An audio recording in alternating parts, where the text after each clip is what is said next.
do. What's up, everybody? Thanks for watching today, baby. Sorry, guys, for hopping on late here. I hope you guys are doing well.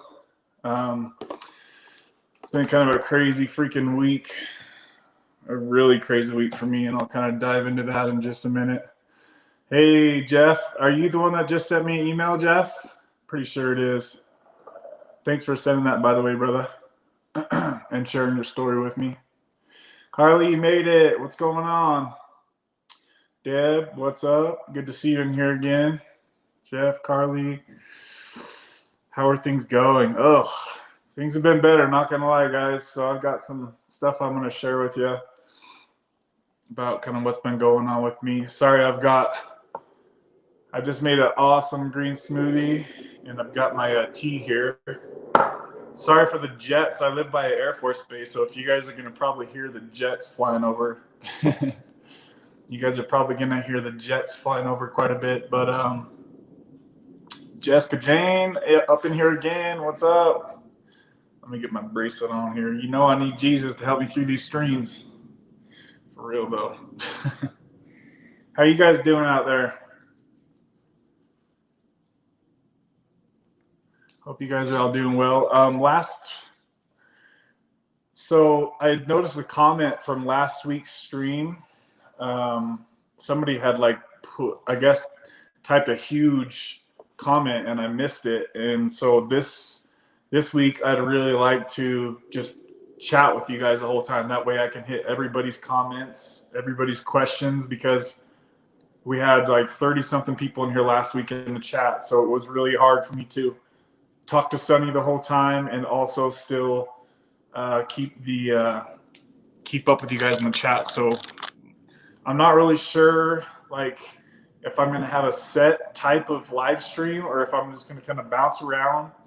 As you guys know, I'm kind of new at live streams, so be patient with me. I'm just trying to find what works best and what works best for you guys.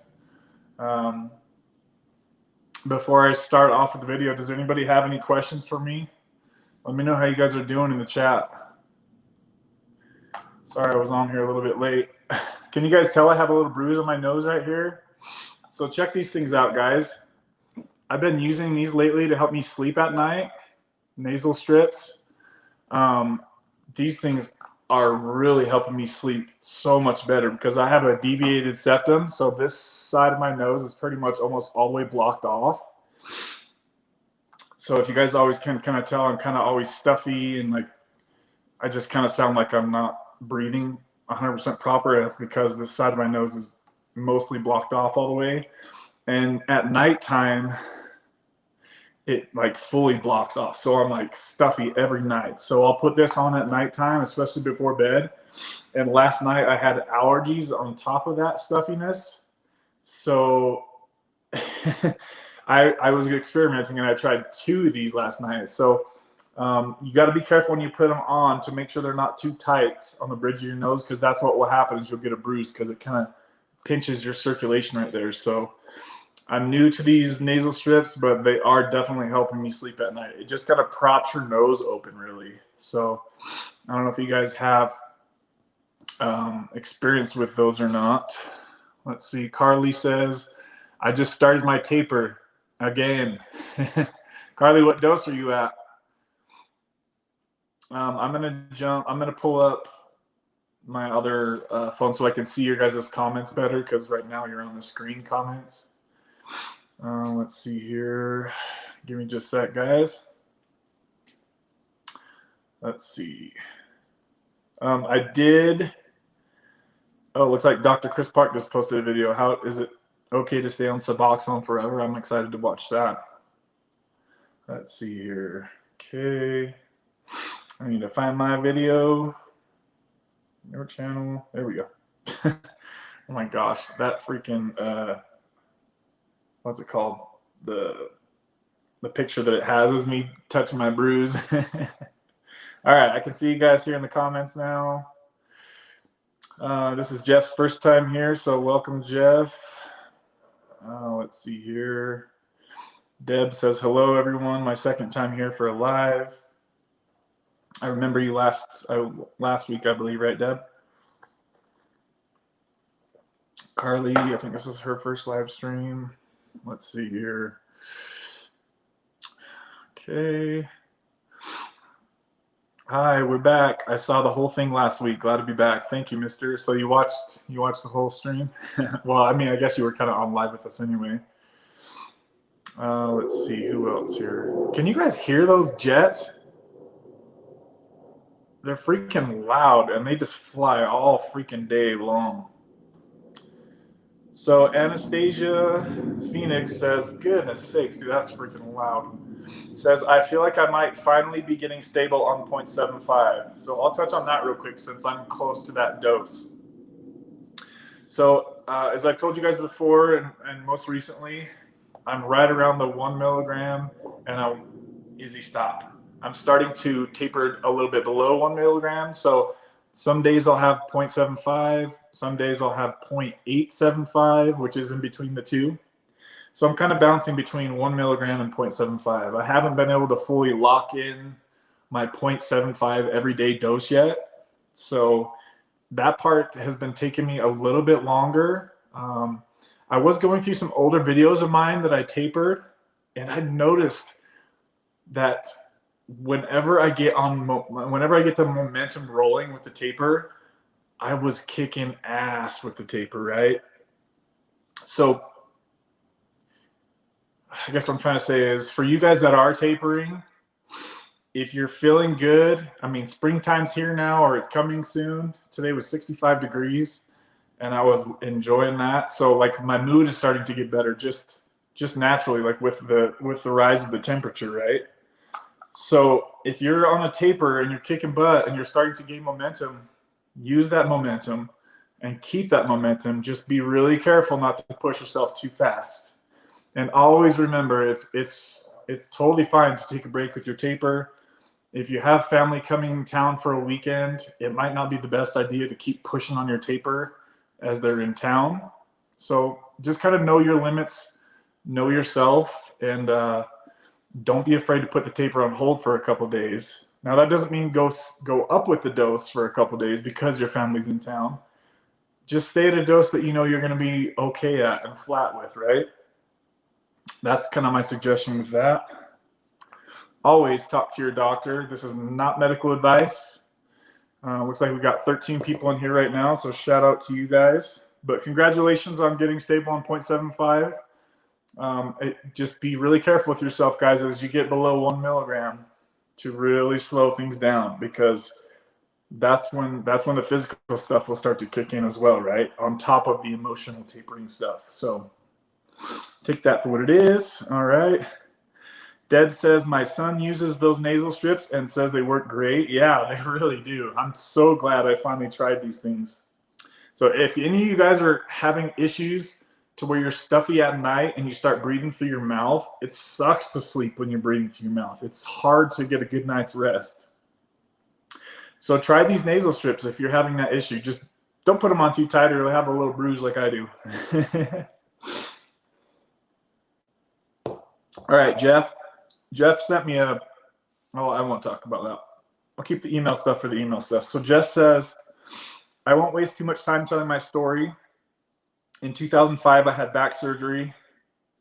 It was at that point that I fell in love with Dilaudid and Oxy. From 2005 to 2018, I had legal prescriptions from my pain doctor. Then he says, I've had surgery for a deviated septum, surgery for the same thing. Don't suffer, Kevin. Get the surgery. You'll feel way better.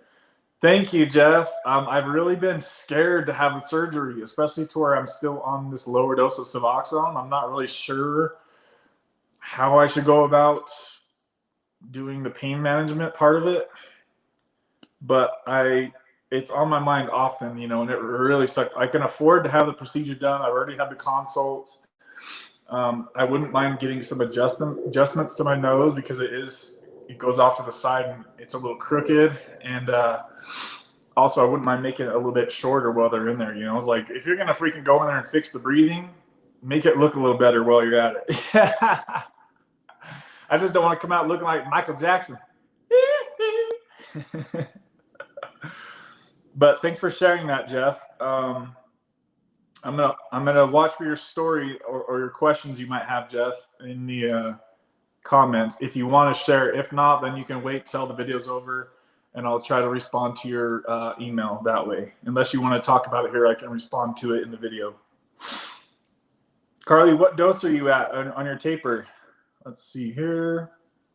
Lost at 40. What's up? Down to 1 milligram. Oh, yeah. Oh, lost at 40. Maddie, I see you, boy. You changed your name. So Matt changed his name. I still see your picture, my brother. Down to 1 milligram. So he's right there with me now, bro. Be careful from here, man. Really slow things down from here, okay, buddy? Don't push yourself too fast. But it sounds like you're doing good. So good job. Carly's at 8 milligrams. So Carly, good job to get back on the taper. It sounds like you've done this before. So you probably know what to expect. For those of you that have tapered before, you kind of know what the deal is, right? You know how to proceed. So just don't push yourself too hard, guys. There's a really fine balance of pushing yourself too hard and too fast and not pushing yourself enough. And you need to be responsible with your doctor, of course, to find that right taper dose, because everybody is different. I know I always say that, guys, but it's so true. Some people need years to taper. Some people can do it in a month or two, right? So you just have to do some experimenting, find what works for you. It's going to be different for everybody. But congratulations to Maddie. He's down to 1 milligram. Carly is at 8 milligrams and she's getting ready to start her taper. Jessica Jane fell in love. Perfectly said, Jeff. Yeah, he fell in love with the euphoria of opiate addiction, as we all have, right? That's awesome. 1 milligram. Keep up the good work. Yes. So Carly's from 16 milligrams. She was at 16. She's down to 8. So that's a great jump on your taper. Good job. How are you feeling so far? Ethan's in here. He made it to the live stream. What's up, Ethan? How are you, buddy? Ethan, didn't you come off Suboxone recently? Or are you tapering? I can't remember. Look at Maddie. Matt says, can we get some thumbs up, people? Yeah, how many thumbs up do we got here, guys? Do we have any of them yet? Let me take a look. Let's see here. We have 5 thumbs up. Come on, guys. We got to get that up to 10 here. We got 15 people watching. I know we can get to 10. Hook it up. Hook it up. Thanks for thinking of that, Maddie. Sorry, I keep calling you Maddie. I had one of my really good friends. We'd always call him Maddie. So if that bugs you, just let me know and I'll stop calling you that. All right. So Deb says, yep, I'm on day 11, no subs. Damn. I'm over here jealous as hell. Good job, Deb. How is it now compared to how it was last week when you were on here? Are you doing better now? Are you doing worse? Is it kind of the same? How are you feeling? Just real quick too, I want to let you guys know I dropped the link in the chat. So if anybody wants to come on here, if you want to ask me questions, if you want to share your story, if you'd like to get feedback from the audience in the comments, feel free to join that link and I'll watch for you to pop up. And if you're uncomfortable sharing video, that's okay. You don't have to be on video. You can just do the audio, whatever you feel comfortable with. But just let you know that that's available for you guys. If you want to do that, I'll watch for you to pop up. Okay. But I did have planned for somebody to come on today, but he's actually going to be on next week. And let me tell you guys why. So this is kind of what I was wanting to talk about a little bit earlier. So I wasn't going to do this stream today because my family's really kind of taken a pretty big L this weekend. If you guys seen, I talked about in the comments in the community part of YouTube, I said this, I believe, like last week. So I have a stepbrother that's handicapped. He's been in a wheelchair his whole life, and he is about 37 years old, and he's been, like I said, in a wheelchair his whole life, right? So my stepdad is getting older, and he's like frail and fragile, and he's the main caretaker of him, right? So what had happened, I guess, is he's starting to lose his mind, and he thinks like the whole world is out to get him. My stepdad was, the latest I heard was something like paranoid schizophrenia. I don't know really anything about that, but he thinks everybody's out to get him, right? So now he's just paranoid of everybody. And so much so that his caretaker, which is my old stepdad, he doesn't want him living with him anymore. So now my stepdad needs to immediately move out of the house, and he's going to try to live alone. I'm like, how is this even going to work? So it's basically going to end up being that he gets put in some type of assisted living. My stepdad has to find his own place to live, and he's not currently working, and he's like out of money. Okay, so there's that. And then this is the worst part. So my mom had what they were considering a stroke this weekend. They kept going back and forth between calling it a stroke, or they treated her for a stroke because half of her face is frozen and like droopy looking on one side. And then she also was having issues like controlling her hand. So to me, it seems like a stroke. But then right before they released her, after they kept her at one hospital, they transported her to like the bigger hospital and put her in the emergency room. And they were treating her for a stroke. They kept her overnight. Her eye, she can't even close her eye all the way, so she has to wear a patch on one eye. It's really sad to see your mom like that. What else? So before they were going to let her go from the hospital, they said they think that it might be something called Bell's palsy. Do you guys know what that is? Have you guys heard of that? Apparently, it's some type of nerve damage in your face. So they're still really unclear if it was a stroke or if it's the Bell's palsy. Okay, so she got acupuncture today. Her face is still frozen on one side. She says that with the acupuncture, it made it to where she can move her smile just a little bit. But man, dude, it just sucks to see your mom like that, guys. Especially, I mean, she was just always so like attractive to everybody. She had all the guys trying to chase her and stuff. Like, I know how beauty can be fleeting, right? As we all know, we don't last. Our good looks don't last forever. But then to compound it with your face being frozen on one side, like, I feel really bad for her. So it just sucks, guys. So just wanted to share that with you guys. Dr. Chris Park, man, I just seen you posted. Really, I thank you for. I'm going to read what you just said here. I think you said prayers for you and the family, brother.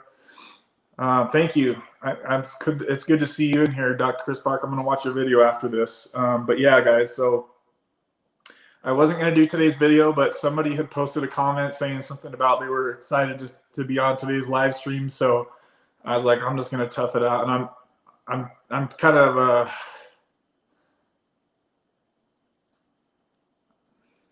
I don't really know. It's kind of hard to talk right now, but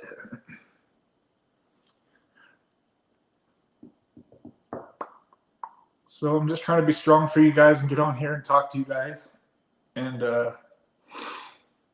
hopefully she recovers sooner than later.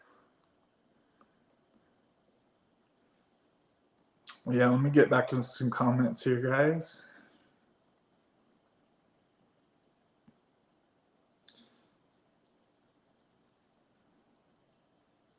All right.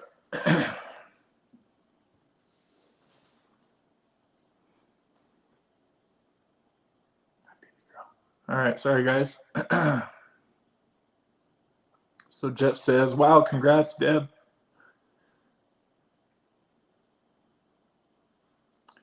Jessica says, I'm praying for you, Deb. Thank you for sharing. And let's see here.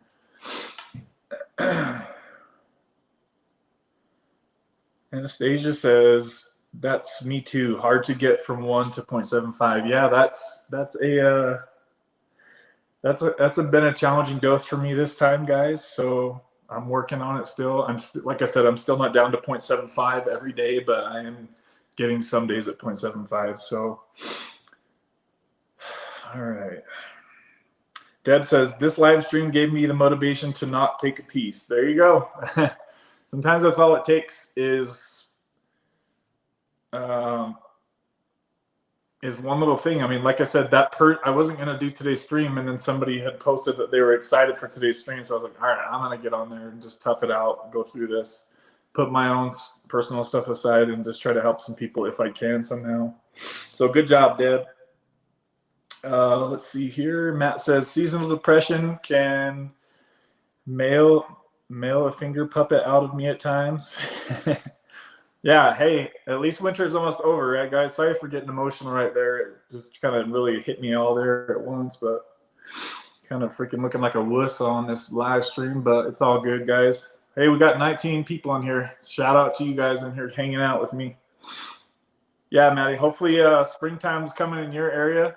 And yeah, for me, something about springtime, it's a really good time for me emotionally, just like Suboxone aside, just like it's kind of like the best time of year. I think for most people, right, you can relate to this. Carly says, I take vitamin D and K. And let's see here. Deb says, I live in North Maine, so it's freezing and icy and snow. Just wanted to get off subs while I'm trapped in the house. Hey, if you can do that in the freezing snow, then, I mean, you did do that, so you're doing it. So congratulations to you for being able to do that, because for me, I struggle most in the wintertime and like the heat of summer. On a side note, guys, I'm finally back up to my pre-COVID weight, 217 pounds, baby. I've been working out like a madman. My diet is freaking locked in, and I'm feeling really good physically. So that's one good positive thing. It took me 3 months to gain my weight back. I lost 15 pounds when I caught the virus. So that sucked.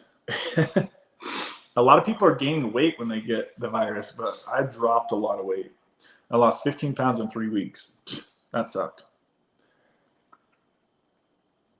All right. Deb says, I already seen that. It's been 5 months now off of Subutex. I'm still getting slight withdrawals now and again. It takes time, but it's worth it. Keep up the good work. Sherilyn, I believe that's how you say your name. Congratulations to you. 5 months off. How are you feeling? Slight withdrawals. What kind of withdrawals are you getting 5 months after you've been off? I'm really curious. I'm trying to catch up in the chat, guys, so be patient with me. I'll catch right back up here. What's up, Rachel B? All right. Okay, so yes, do they help with snoring too? I believe they do, yeah, because I think a lot of people when they snore, it's because their tongue is blocking their airway, right? So I actually sleep propped up. So if you guys can learn to do that, it really helps snoring and it helps with sleep apnea. So I used to have sleep apnea to where I would wake up in the middle of the night and I would be totally out of breath. It was so scary. I had no idea what that was. It took me years to figure this out. So basically what's happening for me is as I'm laying flat on my back, my tongue would just basically roll in the back of my throat and it would block my airway, right? And then I would stop breathing for like a minute at a time. And so what happens is your body has some kind of adrenaline that freaks out. And it tells you basically, wake up or you're about to die. So you wake up, you feel like for me, I was like, did I just have some kind of horrible bad dream? Or why would my heart, I would be out of breath waking up in the middle of the night. Like that tripped me out for years. My heart issues have gone away since I've learned how to sleep elevated. And what I mean by that, guys, is I'm sleeping like probably like that, right? So I have 3 pillows underneath my head and then 1 under my back to support my back.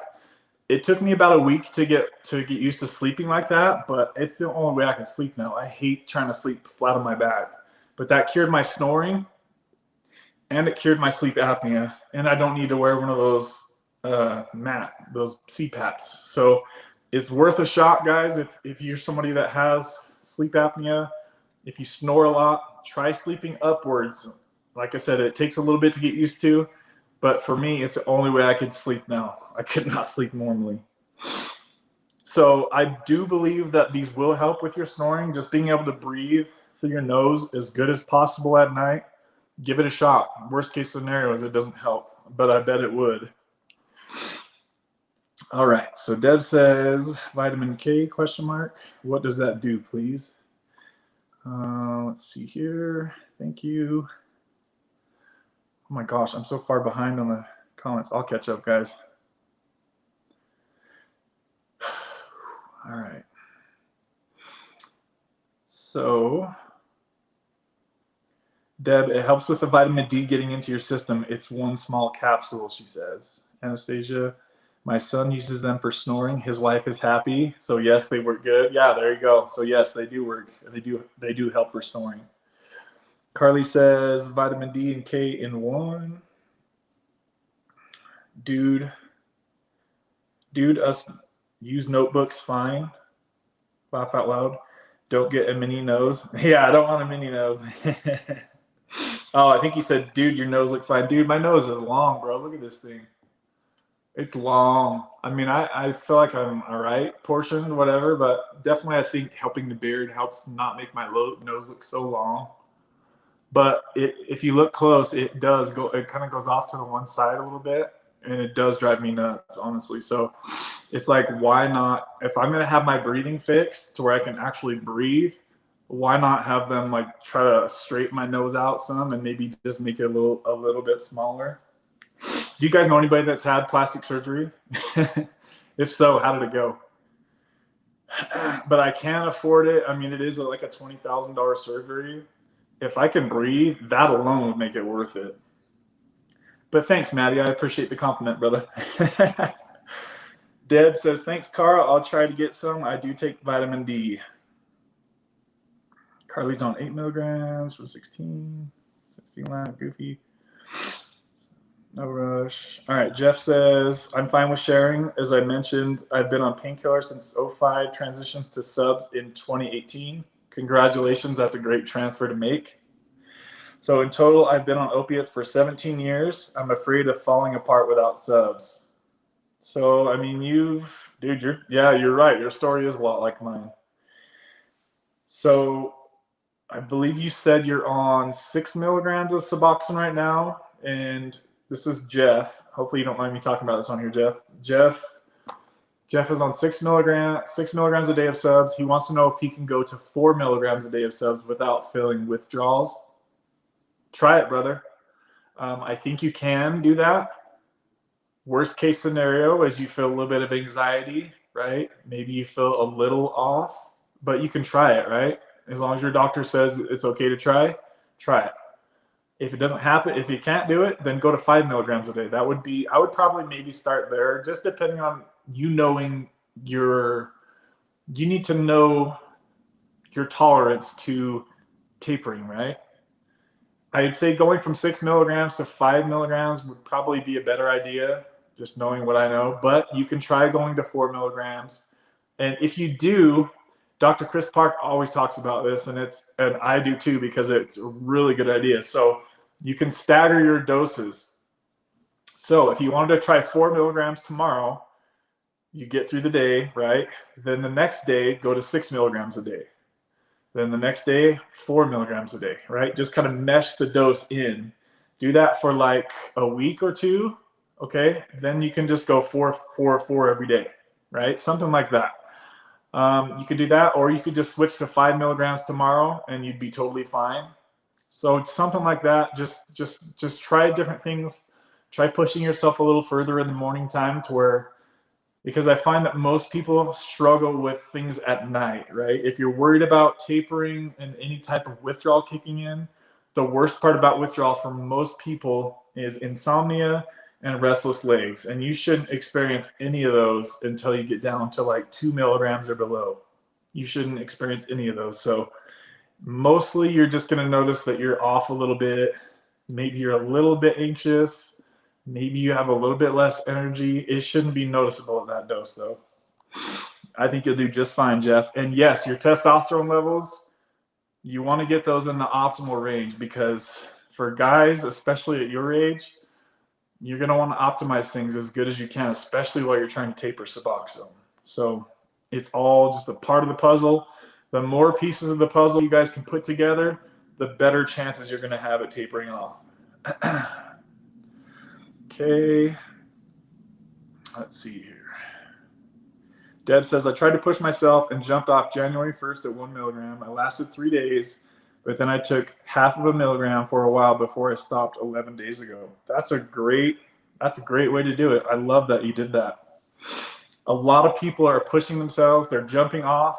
They're seeing how bad it is, but then they're saving the back door, which is a great idea. I think it's such a great idea. And I think that's one of the easiest ways to speed up your taper is using the time that you tried to jump off Suboxone, use that to your advantage, and then cut your dose way down when you come back on.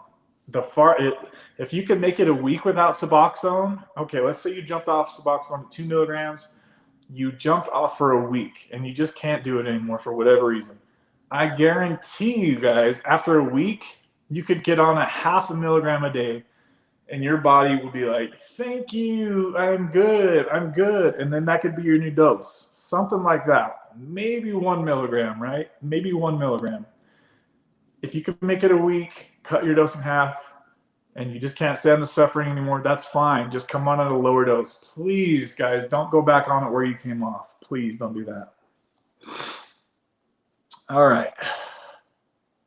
Sherilyn says, I went from 140 milligrams of OxyContin a day for fibromyalgia. I tapered to 10 milligrams in 6 months. It was bloody hard, but then I was put onto Subutex, and it took 2 years to taper off now. I've been clean 5 months. Dang, that's a great story, guys. Did you guys see that?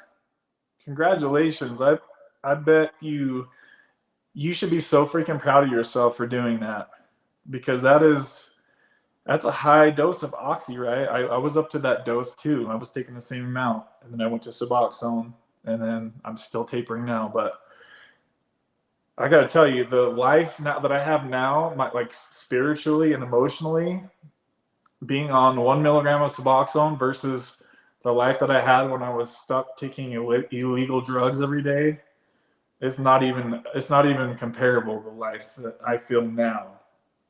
Even being on a little dose of Suboxone, it's a totally different existence. It really is.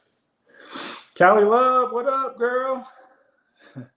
I didn't see you in here earlier till now, so it's good to see you. I have the same fear, Jeff, she says. Gosh, you guys are doing good on the comments. Look at those comments rolling in. How many thumbs up we got? Did we get to 10 thumbs up yet, guys? I'm going to look. Let's see. We got to 11 thumbs up, guys. Great job. I bet you we can get to 15 before this stream's over. Can we get to 15 thumbs up, guys? I see there's 14 people in here watching. All right, let me jump back into some comments here. I'm going to kind of speed up so I can get caught up to you guys in the comments because I'm so far behind here. Dr. Chris Park says, prayers for you and your family, brother. I appreciate you, brother. Again, I seen you pop up. I seen your message pop up. So thanks for watching the stream, Dr. Chris Park. And you're always my brother from another mother. I really appreciate you. Guys, go check out Dr. Chris Park's channel if you haven't seen it yet. Matt says, if you need anything, let me know. Thanks, brother. Just you guys being here right now, chatting with me, makes me feel better. Just getting that off my chest. That it felt good to talk about that for a minute. So prayer for my mom, guys. Damn, and my family, bro. My step-bro losing his mind, and this stuff all really just kind of happened within one weekend. So everything just kind of slammed down hard, and I'm over here like thinking that my life is hard because I'm trying to taper. Get the hell out of here. Don't even get me started on what's going on over there in the war zone. That's really sad stuff. Be careful watching the news, guys, because that stuff will make you depressed. If you sit here and focus on all the negativity that's going on in our world, do you guys notice that it's just one thing after another?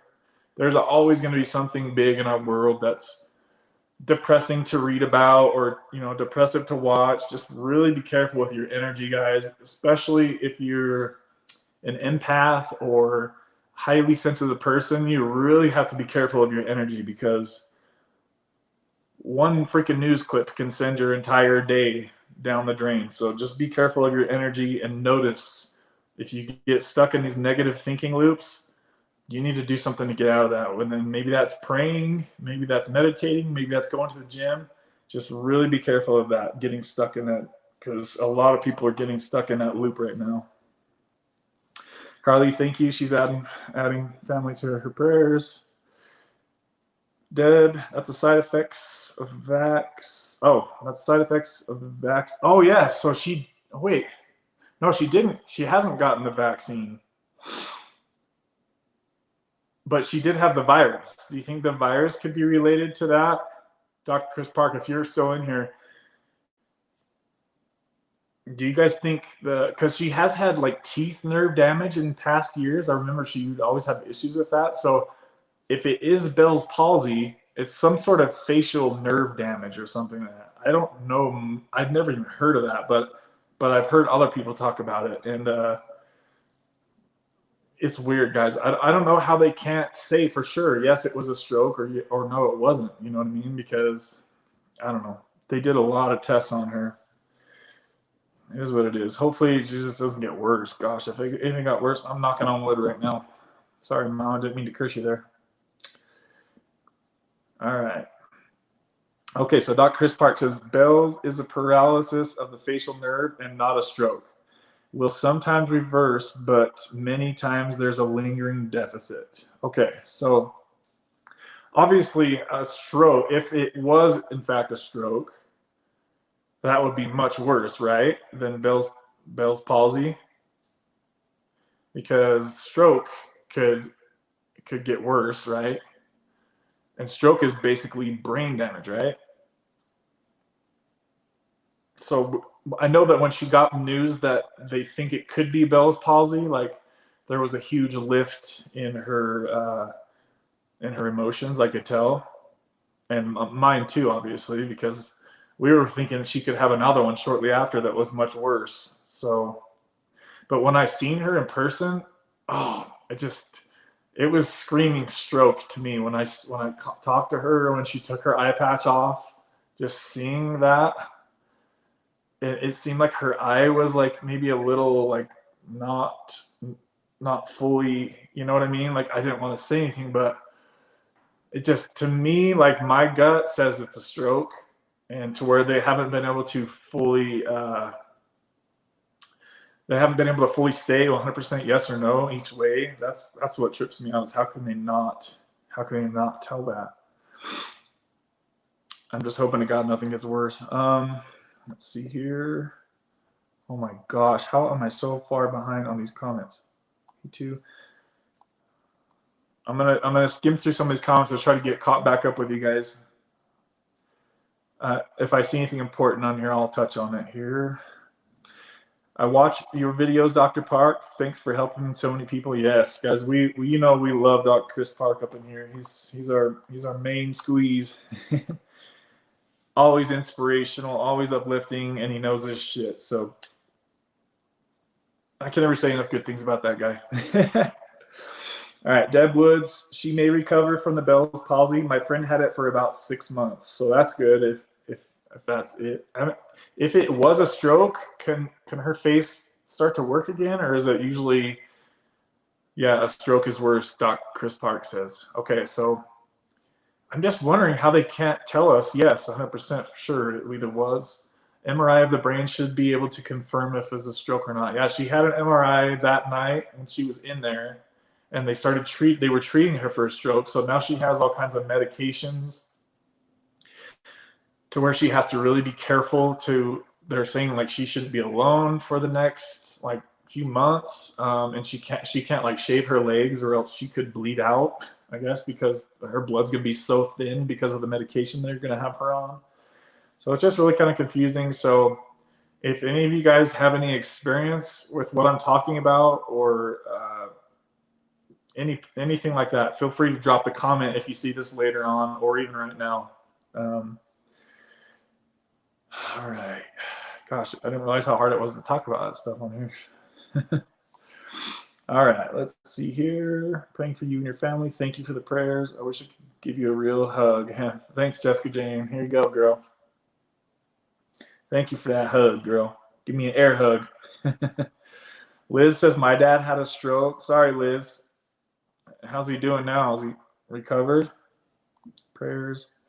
I appreciate all the positivity and everybody saying they're going to pray for my mom. I really do appreciate that, guys. Trust me, I do. We're big on prayers around here. Let's see here. We appreciate you being here, my friend. This is the toughest of the tough stuff. Take your time. Yeah. Your mom was lucky to have a son like you. I don't know about that. Oh, Dr. Chris Park says, any luck on the patch? No, I haven't gotten into, so I couldn't even get my Suboxone clinic to call me back, so I might have to reach out to them again. Thanks for reminding me about that. And I do have a appointment with my normal doctor to do my testosterone levels and stuff, and just to get my medication refills. So I do have an appointment with them coming up in a few weeks, so I'll probably drop that question on them. But I haven't, unfortunately, I haven't been able to get it yet, and I wish that I could, so I could just at least try it. But no luck on the patch yet. Side note, guys, too, that just reminded me. So I just met up with my person that has my medication, and I did have to switch because it is getting too hard to kind of get the doses consistent as I'm breaking them up. So in the video, I just wanted to make it look as simple as possible on the video that I made. So that's why I just used the pills, right? The 8 milligram pills. But as you guys will get to the lower doses, you'll find that it's harder to be so consistent with breaking the tablets up, because they'll start to crumble on, certain pieces will start to get bigger.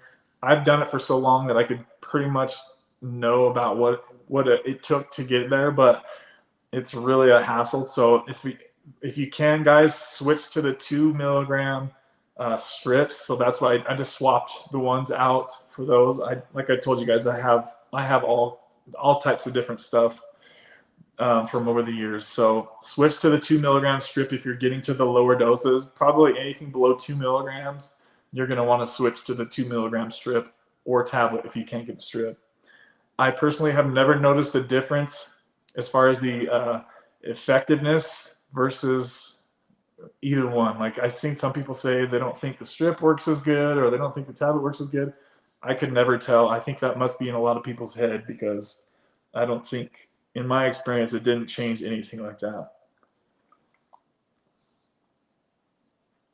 All right, let's see here. You're not a wuss. Hey, I didn't cry on subs for years. Yeah, I don't cry, guys. So that little emotional stuff I had just a little bit ago, that kind of hit me out of nowhere. I didn't expect that to happen, but it did. So sorry about that, guys. Maddie's laughing at me. Nothing to be sorry about. Family issues are difficult. More prayers. Thanks, Jeff. All right, let's see here. Everyone show some love for his strength and hit the like button. Yeah, hit that like button, right, Callie? All right, so Jeff wants to get on TRT at age 46. I can only lift the weights 3 times a week because I'm so sore the day after lifting. Would TRT help me bounce back quickly after weightlifting? In my experience, Jeff, yes, it would help that. It would help in muscle recovery, especially if you're really low on your testosterone right now. In your email, you'd asked me typically what's a good dose. Now, that's going to be different for everybody, but I've watched tons of different videos and people talking about their dose. I would say most of the time, and this is not medical advice, but most of the time, most people should be good somewhere between 100 and 150 milligrams of testosterone per week. Now, that's probably a starting point, right? So don't do what I did, and my doctor had no idea about testosterone replacement therapy, at least from how he did it. When my doctor started me on TRT, he gave me 1 injection, and he told me to come back a month later. So I did that, and it crashed my testosterone levels to a horrible amount. My testosterone before TRT was like 212, 215. It was like the levels of like an 80-year-old man. So my doctor gave me one shot. I came back a month later, and if you know anything about testosterone, it doesn't last that long. It's got a, depending on what ester you're using, is how long it's going to last. But most people are going to need to take the injection once a week, maybe once every 5 days. Just depends on, you know, how fast your body metabolizes it, how fast your metabolism is. But definitely, hopefully you have your diet nailed in, because if you eat a really good diet, that will definitely help your muscle recovery times for sure. And then also like trying to time your nutrients at certain parts of the day, and also take out certain nutrients at certain types of the day. Like all these little things can kind of come together and help you out. But short answer to your question, would TRT help me balance back quickly after weightlifting? Yes, it will help your muscle recovery for sure.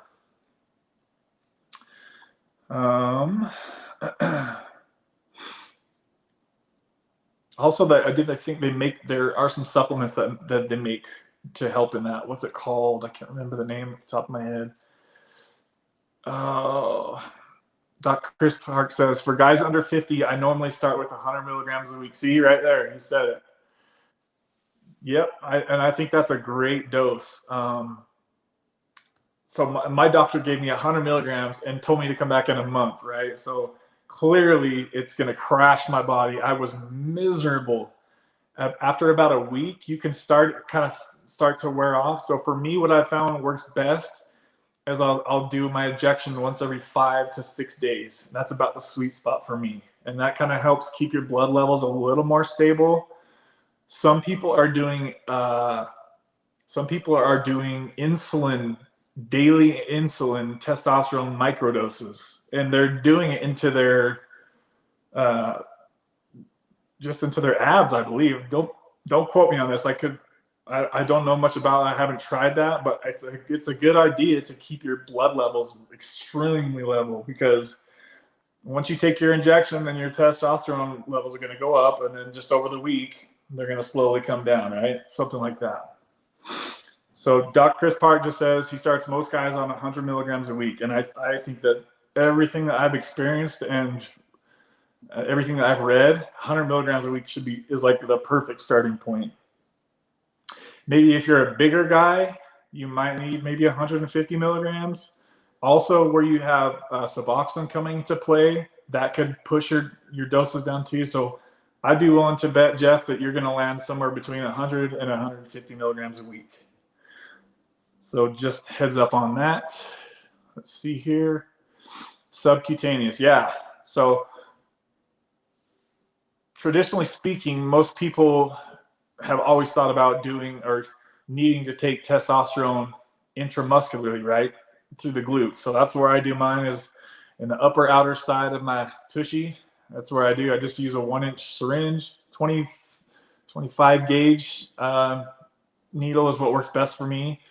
I don't like when they get too big. It's just hearing the thicker needles go through my skin, and it trips me out. So I use 1-inch, 25 gauge.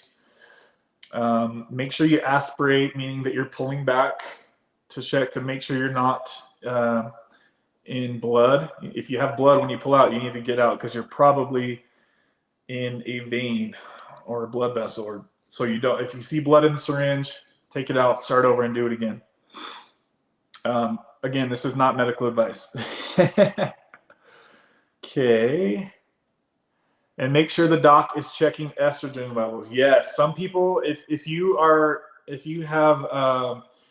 guys are sensitive to estrogen, some guys might have like sensitive nipples or pointy nipples. If you take your testosterone replacement therapy and your nipples start to feel sensitive or irritated, you're likely going to need some type of anti-estrogen to keep those estrogen levels from forming gyno BT, girl boobs, right? I'm trying to think of what I can say on here. So definitely something to keep in mind is to check your estrogen. Generally speaking, your red blood cell can get thicker, okay, because when you're taking testosterone, it can sometimes thicken up your blood. And how people are combating that is by donating blood. You think of it as like an oil change for your car, right? So If your red blood cells start to get high after you're being on testosterone for a while, go donate blood, and that will help balance that out. Some people say do it once every 6 months. Some people say do it every couple months. For me personally, my red blood cells don't get too high. Always check your blood pressure, because it can start to create elevated blood pressure if your diet is crappy and all this stuff. So these are just all things to kind of put together. Also, you want to get, I tell a lot of people these days kids these days in the gym are crazy. The stuff that they do, and then they don't get their blood tests ever because they're worried what they're going to find out. Get your blood test, guys. Chances are, there could be another totally separate issue, and just doing a simple CBC, a complete blood test, like a basic blood test, can tell you so much about your body's health. It's good to know this stuff. Don't be scared of what you're going to find. Chances are you can get it fixed before it gets much worse. So be careful, guys. Let's see here. I'm really trying to... Do women ever need TRT? Carly asks. So I actually do know a girl that does need, or she's on testosterone. She actually abused steroids to do the female fitness competitions. So now her body is so out of whack. Like, she doesn't have her normal periods anymore. She doesn't have periods anymore altogether. And it's so sad to see what it did to her. This girl she just wanted to do a couple bodybuilding competitions, right? And so with all the Instagram pressure, I'm seeing this trend a lot these days, guys. Women and steroids, it's becoming normal. And I'm not joking, you guys. It is so sad to see this. I can't tell you how many gym bro friends of mine that put their wife on Anavar or Withdrawal, and before you know it, their voice box changes. It gets deeper than mine, guys. Could you imagine a beautiful, feminine-looking woman with a deep-ass voice? That doesn't go away. That does not go away. So, ladies, if you're watching this and you're thinking about being a fitness competitor, stay natural. Stay natural. Do not do that to yourself, because the muscle gains that you get, they're great, but they're temporary. They'll go away as soon as you stop taking the drugs that you're taking. Like I said, most girls are taking either Anavar or Withdrawal. But if a girl was to take testosterone for like doing a show, that's like, do not do that. That is probably one of the worst things you can take as a woman trying to build muscle. It's not meant for your body to be jacked up on testosterone. Ladies, just stay natural. Us men, we like feminine women. If you want to get some muscle tone, do it. That's great. But just don't start turning into a man. I know some girls that have bigger traps than I do in the gym. I've got pretty big traps. And it just trips me out seeing what the female body is capable of doing. It's incredible what drugs can do to your body. So don't fall victim, guys. All these young kids in the gym I see talking about taking sorry guys, I've got to scoot up to the top of the chat. I'm sorry if I missed you guys back a little bit. What was I saying? Oh, all these younger kids will always come up to me. I actually had a kid 2 days ago. He's like, dude, you have my dream physique. And that's the first time I've ever heard anybody say that. So I was like shocked, but also at the same time I was like, dude, stay natural, all right? I know, like, it's going to be so tempting, and all these kids will always ask me, what do you think about this? Should I start taking this cycle? And these kids are 18 years old talking about taking these strong drugs, and most of them want to take Tren, which is Trenbolone, and that's the strongest performance-enhancing drug you can even take. And just when I hear that, I literally almost like smack them and say, dude, what are you doing? What are you doing, man? You have so much natural testosterone when you're that age. You can make so many gains in your 20s. You don't need to be messing with this, because almost every person I've ever known that did a cycle, of steroids, I don't know if I can say that word on here without YouTube getting mad at me. But you guys will know what I'm saying from here out. But every person that I've ever known that I'm just going to try one cycle, never, ever happened, guys. I've never met one person that got in, they did one cycle, and then they got out. It's always, oh, now I'm going to do my second cycle, and I'm going to put this, I'm going to add this to it. And before you know it, they're a full-blown addict, right? Because it's addicting to be looking like a superhero, right? I mean, it took me 20 years straight lifting every freaking week. The longest break I ever had in 20 years from the gym, guys, was when I had the virus. I was out of the gym for 2-3 months and I was going crazy. So I've put in years and years and years and years to look the way I do, right? Plus my hormones are at the top of the charts, in the normal range, right? So my blood levels are checked. Another thing I was going to say, if you can get a heart scan to check your calcium scores, everybody should be doing that. Even if you're not taking this stuff, go to the big hospital in your area. Usually it's like $60 for a heart scan. That's what I paid. I don't have any health insurance. To make sure that there's no plaque building up in your arteries, right? Because that's the main way that you'll have a heart attack. So if there is an issue, they can kind of help you correct the issue before you have a heart attack. So that's like almost one of the best ways that you can know if you're going to have a heart attack in the future is to have this scan done. I believe it's called calcium. Oh, Doc Chris Bart, help me out here if you see this. Calcium score. I can't remember the name of it. Calcium artery. I can't ever get it right, but just ask for a heart scan and they'll know what you just sit in a tube and it just scans around you. And then they give you like a 10-page report on if you have any blockage in your heart. And you really want to know this stuff, guys. So for $60, that's like the biggest peace of mind I think I've ever got. My score was 0. And that's after abusing steroids in my 20s, being on testosterone replacement therapy for 12 years now. I think my diet really comes into a lot of play. My diet and exercise is probably why I don't have plaque in there. Calcium score, yes. Have a calcium score done, guys. Especially if your family has, Dr. Chris Park just said calcium score, especially if your family has a history of heart attacks, right? Or certain types of things related to heart attacks. Just have the score checked. That way you can kind of stay out ahead of it. Maybe get it checked every few years, especially if you have some numbers on the score. Dr. Chris Park, have you had that calcium score check done? All right, let's see here. I eat high protein. Guys, it should show you guys my freaking fridge. I raided Walmart last night. I went to 2 different Walmarts because the one by my house keeps running out of egg whites.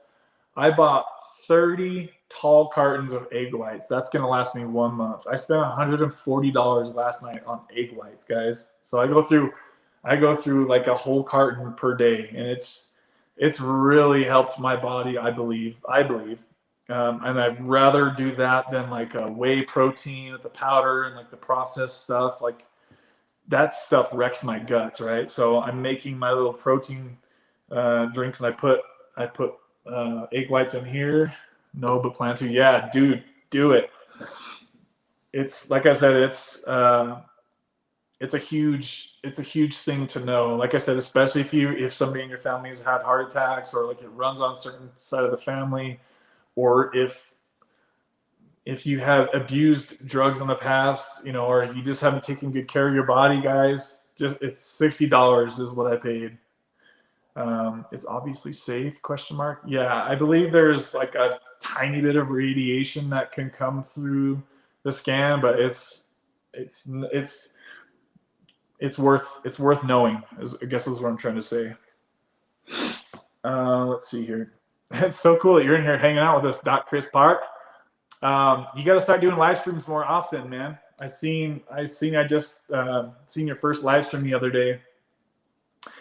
At first, it seems like there's nobody there, especially because you're not used to doing live streams. So if you start to if you can find a day, Chris Park, that you can start to do consistently, that's what kind of has been working for me. And like, people are used to me getting on Wednesdays now, right?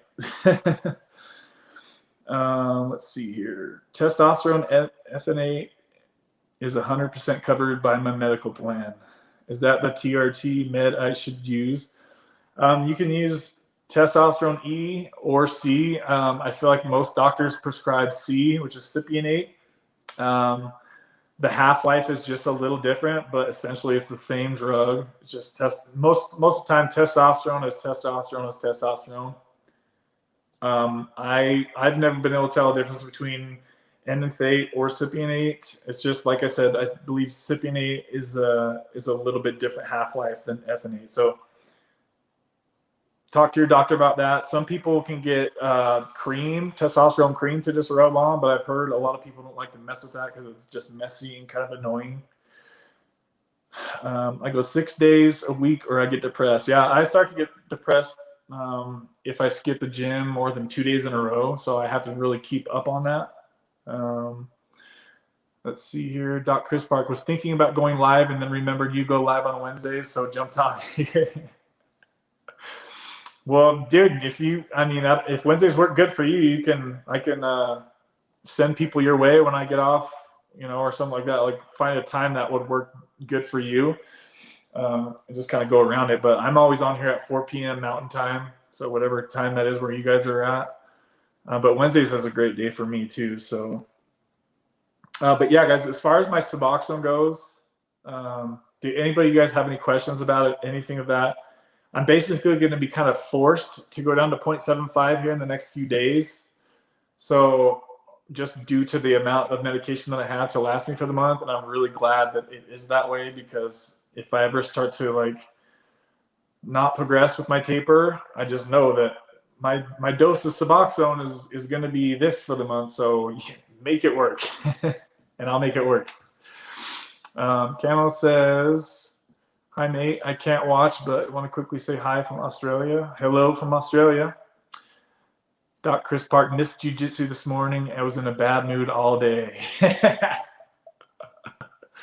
Dude, that jiu-jitsu, I want to freaking look into that. I've heard, I thought about getting into boxing and stuff. That would be fun too. But man, I bet you could kick some butt, Chris Park. You were looking jacked lately, by the way. I know I said that, but.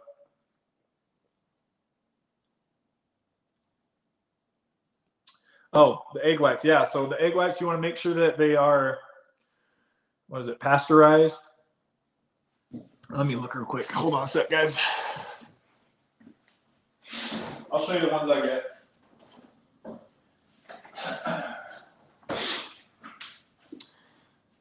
All right, this is what I get right here.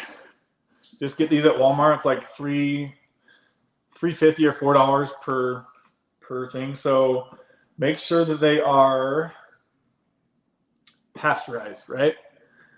So basically what that means is you're not going to get sick. You could just drink this raw and you're not going to get sick. So I haven't gotten sick at all, and I've been drinking a whole carton of these every single day for the last 6 months, and I swear by it. Side note too, your body might take some time to get used to. My stepdad had tried doing my stuff recently, and I guess his guts were kind of a mess for a few days. So maybe don't start off with drinking a whole carton a day. That would probably be a little bit much, and you'd probably be gassy and have an upset stomach. Just start kind of mixing into things, I'm going to put out a video soon just showing you guys how I drink this mostly. You can put some milk in there, and then you can get some chocolate syrup, sugar-free syrup, and mix it. It tastes just like chocolate milk. You can't taste anything with the egg whites. Not Chris Park's laughing at me. Carly, I would taper. What dose are you on? Oh, Carly's on 8 milligrams. What taper advice do you guys have for her? Drop it in the comments. It sounds like she's done this before. I'm going to scroll up through the comments here. If anybody's bored, if you want to hop on here, feel free to just let me know, and I can drop the link if you want to get on here and chat about whatever. It's a totally random live stream today. I wanted to really chat deep with you guys because like I said last week, somebody was upset that I didn't see their comment. I do have a guest planned for next week. Tyler is his name, and he's been off Suboxone for over a year now. So if you guys want to see that video, don't forget to subscribe. I still have 50% of my watchers are not subscribed. So hit that button, guys. How many thumbs up do we have here? Oh, did we even get to 15 yet? Let's see. Yes, we did. 16 thumbs up, guys. Can we get to 20 before the stream's over? I'll probably go for just a little bit more. And let me know if somebody wants to jump on here and chat. If you want to hop in the video, let me know and I'll drop the link, guys. Sorry, I'm trying to run all this by myself here. Is there any research on ice baths to help with withdrawal and tapering? I haven't heard anything about that. Maybe Dr. Park can mention that if you've heard anything about that. Doc, what do you think? Just wondering if I can get out of my system faster. Taper. I want to know if I just stop taking to get in withdrawal, will it get out of my system faster? Oh yeah, it'll definitely get out of your system faster. Carly, if you stop taking Suboxone also just straight up from 8 milligrams, it sounds like you've never done that before, because you would know that that's a strong, I don't want to scare you, but that's a high dose to be jumping cold turkey from. You can try it if your doctor says it's okay, right? But most doctors are not going to recommend you jumping off of 8 milligrams. And I personally don't recommend it either. That doesn't mean you can't try though, right? You could try to see how far you can push yourself, and then just, if it doesn't work, it doesn't work. And then just come back on at a lower dose if you go a few days, right? You could try take a weekend off and see how you're feeling. Maybe you can make it 3 or 4 days. And then if you can come and it's too hard, maybe 4 or 5 days later, you come back on at like 4 milligrams, and you'll probably feel amazing at that dose. But yes, it will. If you stop taking Suboxone today, it will come out of your system much faster, obviously, than tapering. But it will still take some time for it to come out because of the long half-life. I would guess that it would take, I don't know, a week or more for it to fully be out of your system, but that doesn't mean that the withdrawals are going to take a week to kick in. They'll kick in. It seems like most people, the withdrawals kick in somewhere on a higher dose like that, probably like day 4 or 5, I would guess. For me, they kick in fast because I'm on lower doses, right? The lower dose you're on, I've noticed the faster the withdrawals will kick in. Just because of the half-life and how that works, right? Okay. Carly, I went down from 10 milligrams down to 6 milligrams and felt no withdrawal. Try 6 milligrams a day, Carly. Yeah, I think Carly could, if she's stable on 8 milligrams now and things are good, then you could try doing 6 milligrams tomorrow. Then go 8, then go 6, then go 8. Do that for a few days before you just go down to 6, right? Something like that. And only do this if your doctor says it's okay to, and also if you're feeling okay emotionally. If you have a lot of stuff going on, probably not the best time to mess with your hormones, right? And your emotions. Let's see here. So Doc hasn't seen any research on the ice baths. Yeah, I've never heard of that either. So be careful with that one. Let's see here. Tillman says, I'm at 0.75 and have the hardest time going lower, but it's all habit and mental. Would love to go every other day. Yeah, the every other day thing, I've never been able to get to that. I wish that I did that before I jumped off of the 1/4 milligram. I think it would have helped things a lot if I could have done that. And back then when I jumped off 1/4 milligram, I didn't really know about the doing every other day thing. Like I hadn't really even thought about that. But after so much research and watching so many other people succeed and fail, it's just like you really kind of know that you should start getting to where you can skip a day here and there, right? And then Chris Park always talks about how he'll recommend that you set the clock for 24 hours, and then the next day set it for 26 hours, and then progress the time out as far as you can. And that'll kind of let you know how far you are. And, you know, if you get to a point to where you can go so far without it, then there you go. You're probably ready to come off. But Sonny had some good information in last week's live stream. That was a really good live stream. So if you guys haven't seen that yet, go check it out. He's been off Suboxone for over a year now. So I would like to have Reed on the channel soon. Nicole, I know a lot of you guys said you want to see me and Nicole do a video together, so I'll probably definitely do that. I've already kind of planted some seeds with these people about doing that. There's a few other people as well that I'd like to have on to kind of talk about and share their story as well. Jeff says, Doc Park, do you think taking subs for a long time is a good idea? I've been on subs for 4 years. Prior to that, was prescribed opiates for 17 years. Yeah, he'll respond to that. My personal thoughts on that is, if you're in a good space and you're not having a lot of side effects, what's the problem with staying on Suboxone? I don't see a problem with it, right? If you're doing good, your business is good, your finances are good, your relationship's good. If you're a guy and you're not having erectile dysfunction issues, if everything's okay, what's the problem with continuing, right? And I think Doc Chris Park just made a video about this. So go check out his channel, check out his video, see what he has to say on his video. But for me personally, like, I start to have erectile issues.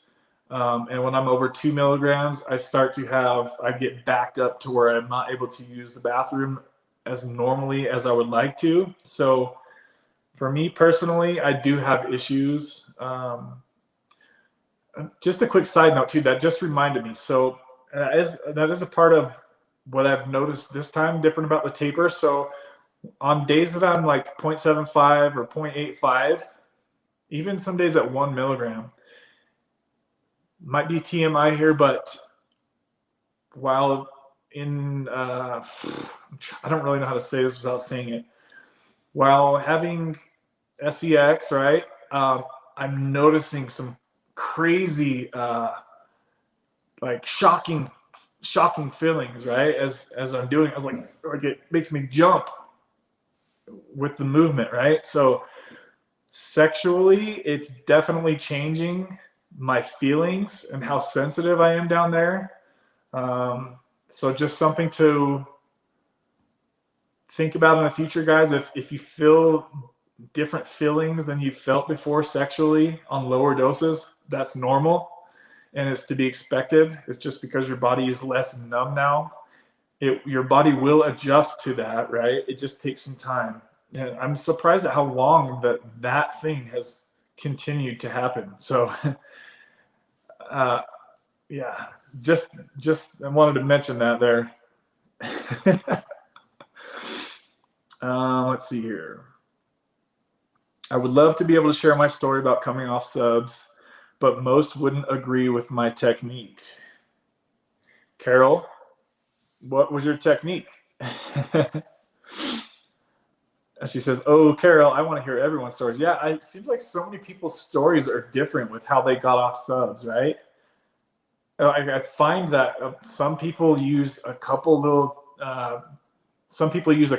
doses of kratom, like Sonny. I was so impressed with how Sonny was really able to very calculatedly use kratom just to use it to get a little sleep at night. You know, 1 or 2 capsules, that's it. And I couldn't do that. When I tried getting off of Suboxone with kratom, I had it was like 10 capsules was my allowance for the day. I don't remember what that would equate to in grams, but it was maybe like 1 or 2 grams for the whole day, if I remember right. I could be off on the dose because it's been so long. But I would have to take some every 2, 3, 4 hours because it's just such a small dose. I didn't want to start. You can shovel kratom and feel totally fine and have no Suboxone withdrawals. But then if you feel good when you're trying to go through Suboxone withdrawals, if you're taking kratom and you're feeling good, I noticed that happened to Joe. He was like, I feel so good. Everything's great. And it's because he was taking like 30 grams of kratom a day. He was shoveling it. So if you're going through Suboxone withdrawal and you're taking kratom and you're feeling good, chances are, guys, you're going the wrong way with your recovery and you're actually upping your opiate tolerance. So things to note: you need to be feeling the negative. You need to be feeling the withdrawal to get it past you. I had a guy last week made a comment. He said, I started taking kratom and I stopped taking my Suboxone. Am I delaying my Suboxone withdrawal? And yes, absolutely you are. Especially if you're taking if you come off Suboxone, at a higher dose, like 2 milligrams, 4 milligrams, 6 milligrams, something like that, and then you start just shoveling down the kratom all day, it's my opinion that you're going the wrong way with your recovery. Unless you're feeling sick, unless you're feeling off, you need to be feeling some discomfort, or else you're going the wrong way. It's as simple as that. There's literally, guys, there's no way to just get off Suboxone and everything's just totally fine. Now, I'm going to take that back, because Sonny, in last week's video, some people have the genetics, I guess is what it is, to where they can just get off Suboxone. But to hear of that story is so unbelievably rare, guys. That literally is probably the first person I've ever heard that just got off Suboxone. They could sleep fine. They didn't have restless legs. Some people have the genes, I guess, is what you would call it, or the luck to fight that. And maybe it's not as big of a deal as it is for some people. But honestly, I would say, just guessing, 99% of people aren't just going to be able to just quit taking subs and have no withdrawals. I would definitely not expect most people to experience that. That's like a once in a lifetime. Doc Chris, are you still in here? Have you ever had somebody just come right off Suboxone cold turkey and have no symptoms at all? You would know better than anybody, because you see these people every day. Does that sound like that's like, I just never have heard of that till Sonny was telling us about that last week. If you guys didn't see our live stream last week, Sonny shared a lot of great stuff, so go check it out. It was a long stream though, for sure, guys. It makes you feel numb to emotions. Also really bad on my test levels. Yes, Suboxone will hurt your testosterone levels. Opiates will likely even worse. And it will make you feel numb emotionally and physically down there, right? If I was to start taking 4 milligrams today from where I'm at now, I would not be able to have sex. There's no possible way. Even taking, I would definitely have to take a strong dose of Cialis, right, to even get the job done. If I took 4 milligrams, I wouldn't be able to masturbate, guys. I mean, it would TMI. I know I talk about the TMI stuff, but for guys, it's a serious issue. If you can't have sex and you can't relieve that pressure, then that's going to cause you some psychological problems. Most men need to relieve that pressure. Especially, I mean, if your testosterone levels are where they should be or they could be or should be in the higher doses, you're going to need to relieve that pressure. You're going to have more pressure. If you're not having those types of desires or feeling to have sex, it could just be because your testosterone is so low that you have no desire. You don't even care about sex because it's the last thing on your mind. That happens to a lot of guys on Suboxone. Carol says, then you're okay with THC therapy? Hey, I'm okay with whatever works. Whatever helps people get off Suboxone and doesn't take their life in a negative way. If that worked for you, taking THC, that's great. Hey, I would, if I didn't get so paranoid on THC, I wouldn't mind trying it. I lose my mind when I do that. So it's definitely not for me. I have the kind of genes that gets extremely paranoid with THC. Doc says, just did a video and uploaded today on that topic. Addiction is a chronic, relapsing disease and often needs long-term treatment. Yep. Yeah, I see it when I see people hating on Suboxone. I'm just like, there needs to be so much more talk about that to those people, like to the people that hate Suboxone. I can see how some people can dislike it because everybody knows, yes, it's hard to get off Suboxone. It's no surprise, guys. We all know that. But it buys you the time to fix your life, guys. It does. It does. I've said it. I know I always say this. I have 10 friends who are dead because of opiate addiction. And they all 10 would be here today if they had taken Suboxone, if they had found Suboxone, right? They're not here now. They left behind children. Most of them were very like charismatic people, great people, just got stuck in addiction. And then their addiction led to heroin. Thank God I never went down that road. I found Suboxone instead. And then I can start to get my life back together, right? Okay. Don't feel guilty. Don't feel guilty for getting the help you need. Yeah, that's what Doc says. So seriously, probably the biggest turning point for me in my addiction was when I stopped getting medication off the streets. So when I first found Suboxone, it was off the street from a friend. I had no idea what it was. It was from my friend who also had got me the painkillers at the time. I just told him, dude, and we couldn't get any more at the time, right? And I had to go to work, and I was going through full withdrawals, and I had no idea I was even going through withdrawals at this time. So he said, come over. I said, dude, I feel like the world's about to end. I'm just really struggling right now. So he says, come over. I did. I remember, dude, it was the smallest, tiniest little piece, and I had no idea what it was. He said, put it under your tongue, let it swish around for like 10, 15 minutes. I was like, dude, there's no way this little stupid tiny piece is going to do anything for me. Sure enough, I went to work and I told him, I was like, dude, what the hell was that? That literally saved me right then, because I was so depressed. You guys know how it is when you're going through withdrawals through opiates. You have zero energy. You're crapping your guts out. You're so depressed. You're so tired. You don't want to talk to anybody. And I had to go sit on the phones at work all day. And then I got this little tiny piece of Suboxone. Boom, I was off to work. I felt totally normal.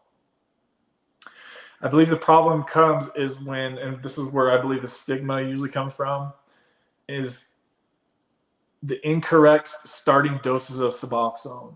There are certain doctors out there that will start people off on higher doses. I'm not sure if it's just they don't understand how strong it is, or if there's certain procedures for certain offices. I've told you guys before, my buddy's wife, she was on about 40, 60, I want to say it's closer probably to 80 milligrams a day of Loratab 10 she was taking. And she went to my Suboxone doctor, and I had told him and his wife to ask and recommend strongly that they start off on a lower dose.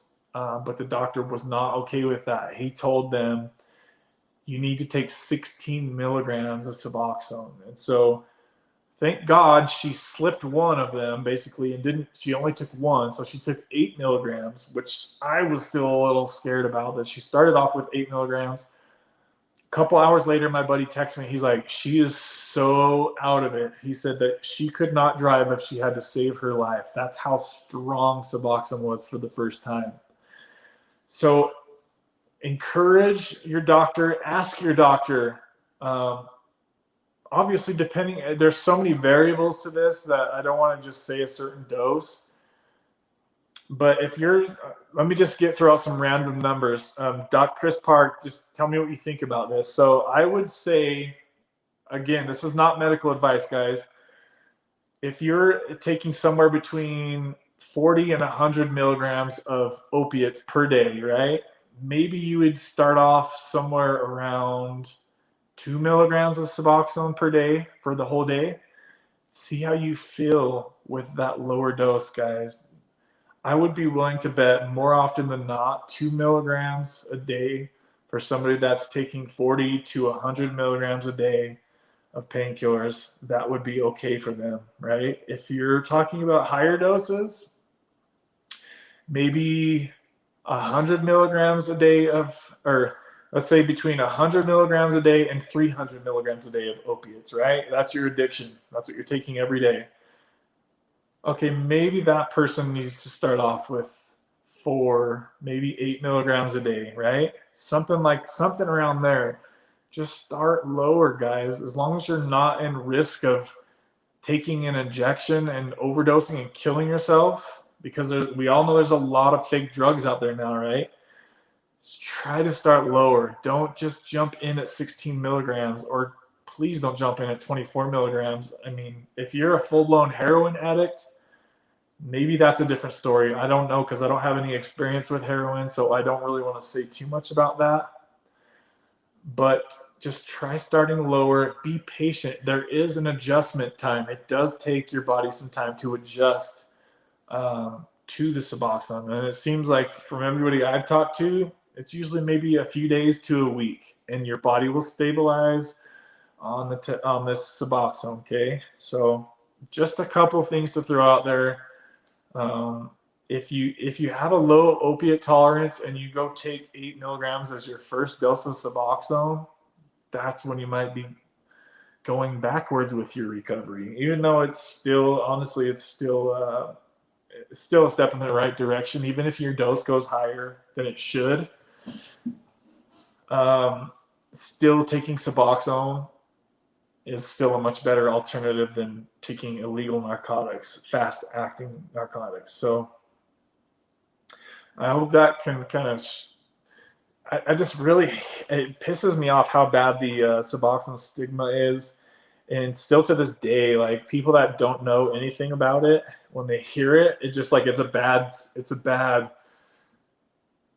taste in their mouth, right? For people that don't know about it, they've never tried it.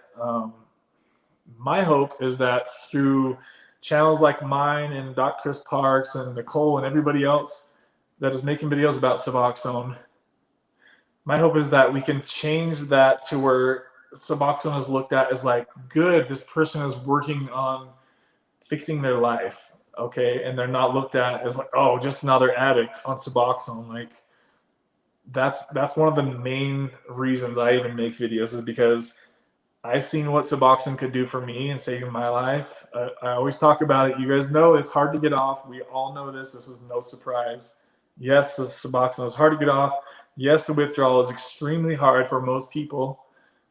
But yes, I'm alive today. I'm healthy today because of this, right? I was lucky enough to not have any run-ins with the law, knock on wood. Through my addiction, I spent ungodly amounts of money on my addiction. Could be worse, could be better. Dr. Chris Park says we need to get the pharmacists educated. Yes, oh my gosh. Side note too, if you guys are getting your medication as you're supposed to through the doctor, and ideally you can go through somewhere like a MAT clinic, like that specializes, that has a lot of people on Suboxone, they'll have a pharmacist that they usually can recommend, right? And in my experience, that's the best way to go about things, because they're used to seeing people on Suboxone.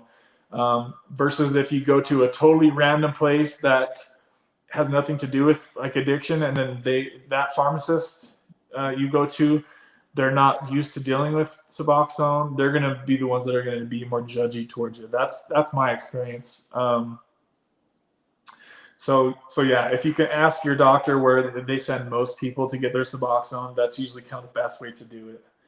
If you're worried about the stigma and people judging you, gosh, I'll never forget that feeling of the one time they actually said something to me. The pharmacist said, like, they were just, I'll never forget the look they gave me. And I was like, dude, I'm working so hard, like and I was even getting down to the lower doses. So I was like proud of myself, you know, my dose was lowered by the doctor. So I'm out thinking I'm all happy and stuff. Go in, and the pharmacist, and like the way they would look at me when they seen the prescription, they're like, you know, talking.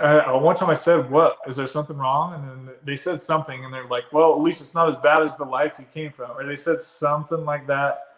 I was really embarrassed, and I was like, "Gosh, I can't believe that I wanted to freak out and say, dude, I bet your ass goes home every night and you probably drink a 12-pack, right? Like I wanted to say something like that. Oh, are you perfect? Like almost everybody has some type of addiction issues, whether it's social media, cookies, candy. I mean, it could be anything, you know. Almost everybody has some type of something that they should be working on. So don't freaking judge me, man. I'm doing the best I can, right? But yeah, hopefully through channels like ours, we can soften the blow as far as the the stigma of Suboxone. It's just to be able to get it out in the open and talk about it more with people.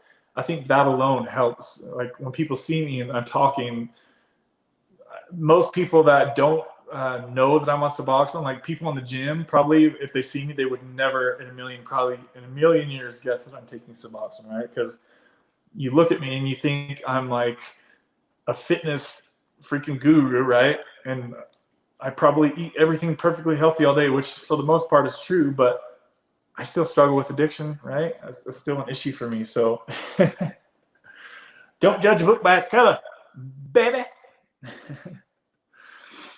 But yeah, going back to what Dr. Chris Park says, don't feel guilty for getting the help you need. The biggest piece of my recovery was making that phone call to the Suboxone doctor, going in there as uncomfortable as I felt very uncomfortable going in there. But that was the key. That was the key that kind of turned it and said, you're going to be okay, kid. Right there. So if you're buying Suboxone off the street, guys, it's so much better just to get with your doctor. Even if you have to pay for it cash, in the long run, it's still going to be cheaper than doing it through the streets, because going through the streets, somebody had charged between $25 and $50 for one Suboxone, and that's from somebody who I considered a really good friend charged me that amount. So people will scam you for high dollars, and I don't remember the cost of Suboxone. I want to say it was like $7 a strip for the strip. I think it's even cheaper for the tablets. So it's not very expensive to get, especially if you can get the generic tablets. I haven't checked prices for a while, so don't quote me on that.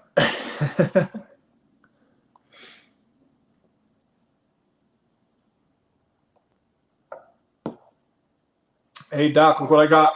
You know I got to have the tea up in here. All right, guys, let me read some more comments here. THC makes me paranoid, or at least the weed does. Yeah, I think that's what she was talking about when she meant THC. Yeah, I can agree with you there. I'm fully paranoid. Me too, Carly. I think too much on weed. Not good for me, haha. I made some cookies, Deb says. Okay. All right, Ronan. What's up, buddy? Good to see you in here. I was on heavy opiates for 15 years and then 2 years on subs. I tapered down to 0.5 milligram and maintained that for a few weeks and then just jumped off. The worst part was tossing and turning all night and not being able to sleep. Diarrhea passed after 2 to 3 weeks. It's doable, but certainly not easy. So right there, guys, you see another success story about heavy opiates, 15 years. That's exactly where I was at. 2 years on subs. So I'm already over twice that. I've been on subs for like 4-5 years now. Taper down. So how long have you been off of that, Ronan? Congratulations to you, man. I've seen your comments over the years, and I appreciate the support too. My man, getting off. Or is that what you meant? You've been off for 2 to 3 weeks? See, some people just need to try it, because some people's tolerance to withdrawal is much different than others. Oh yeah, Chris Park says. Let's see here. Okay. Good luck. All right, Deb says, I took 2 grams kratom last night at 1:30 because of RLS. I was so tired. I don't take it a lot, but I have it. Deb, have you seen the video I made about the RLS tablets? Let me see if I have some right here. I can show you.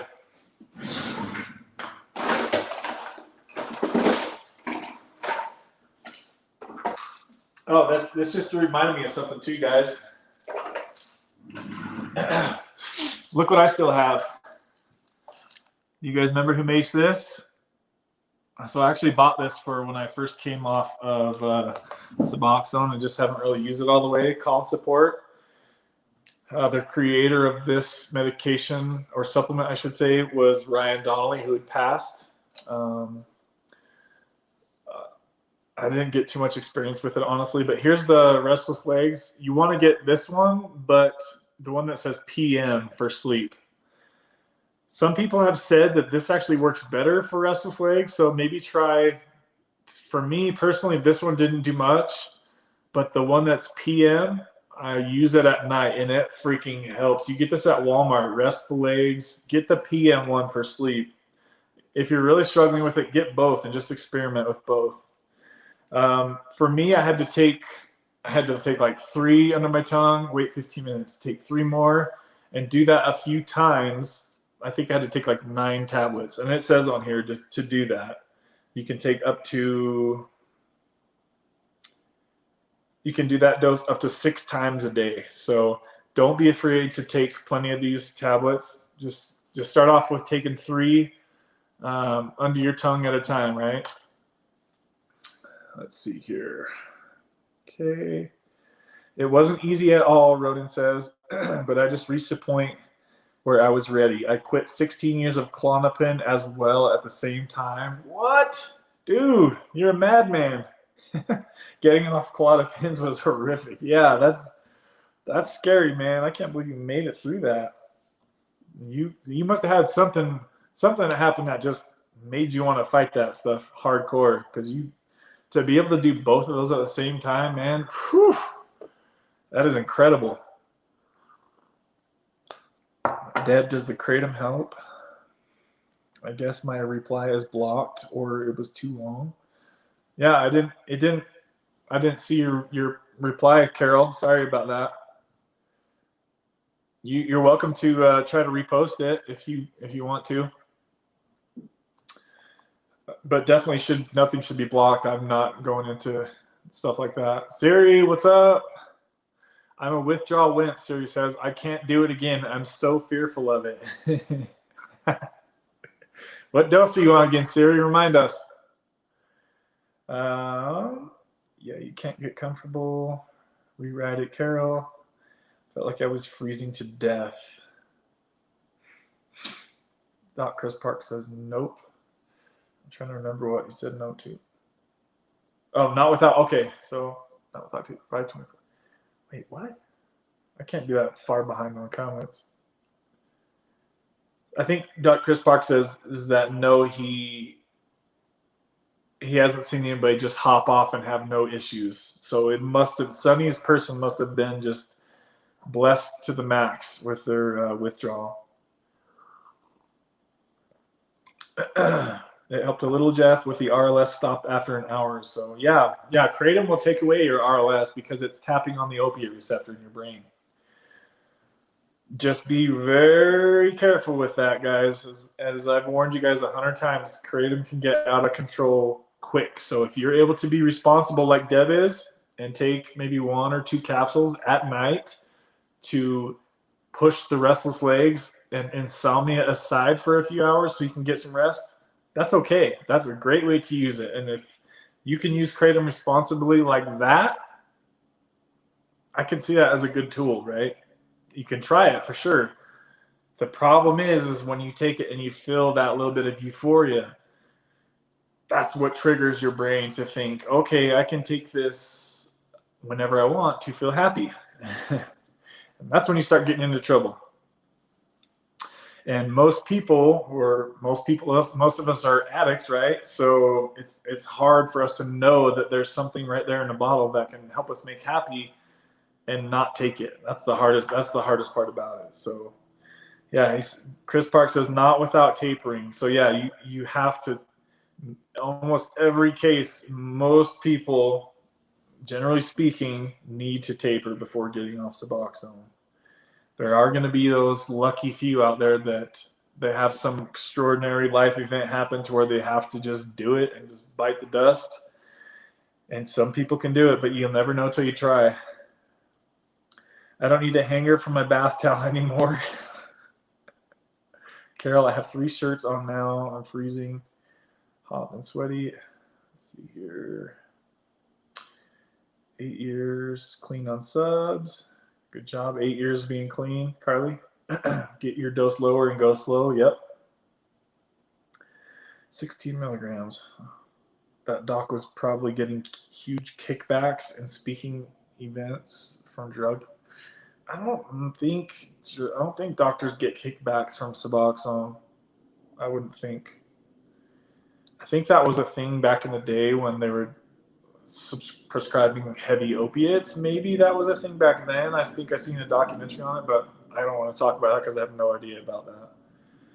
1 milligram is equal to about 30 milligrams of hydrocodone.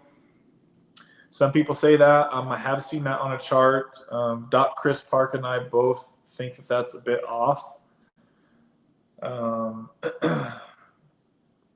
That is what it is. But I have seen that chart that you're talking about, Ethan, that says that. Don't push yourself, Carly. So she would have been good at 2-4 milligrams a day. Yeah, going back to my buddy's wife. Yeah, she would have been great at 2-4 milligrams a day. And then he wouldn't have been freaking out so much.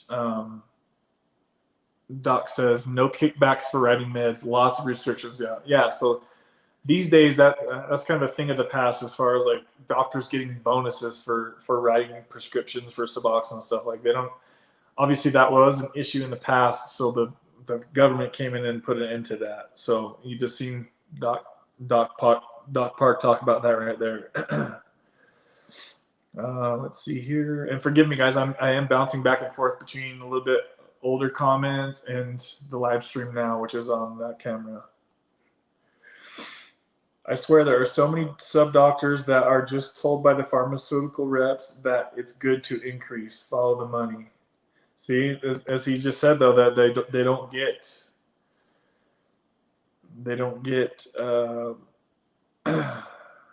kickbacks for that. So they don't want you to taper. They don't want you off. Yeah. See, that's, you can hear the stigma coming out in some of these comments that clearly the Suboxone does still have a pretty good stigma, but like I said, guys, we're trying to work on. And remember, too, that everybody's situation is different. So if somebody, I remember Rockin' Roberta would talk about this, too. She said that she was still craving opiates when she would take 8 milligrams. So they had to up her to 16 milligrams. So just remember, guys, that some people are going to need to increase their dose if they're struggling with not using and it's still on their mind. Going from 8 milligrams to 16 milligrams might be needed in some scenarios. So everybody's story is going to be different. So if somebody does need to go up on their dose, then yeah, their taper is likely going to be pushed out longer. But that's probably the last thing they need to worry about right now is getting off Suboxone. And if you're having issues and thoughts about using drugs again. So I personally feel like somebody should have at least a year clean off of opiates, right? At least before thinking about getting off Suboxone. That's just my thoughts. Because if you don't have that time built up, I feel like your brain could just think back to, hey, I could just go do this, like you got to be so far away from that lifestyle to where it's not something that's going to be constantly the devil on your shoulder. So the more years you can have clean off of opiates with Suboxone, in some cases the better. So for me personally, I know that I needed many years away from that lifestyle. So I can just kind of feel deep down that like I am where I need to be with my recovery and my Suboxone dose. Like I'm safe right now for sure safe on 1 milligram.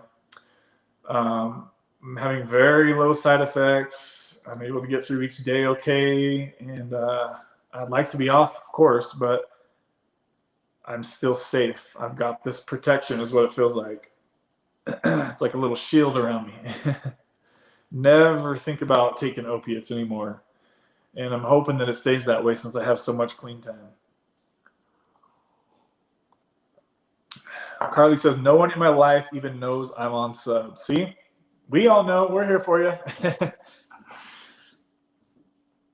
It does help, I find, in my experience, to tell somebody that you're close to tell them about what you're going through, just so that somebody in your life knows that, knows what's going on with you, and maybe can start to understand you a little bit more, why you're doing things a little bit different than, or maybe you're a little odd or something like that.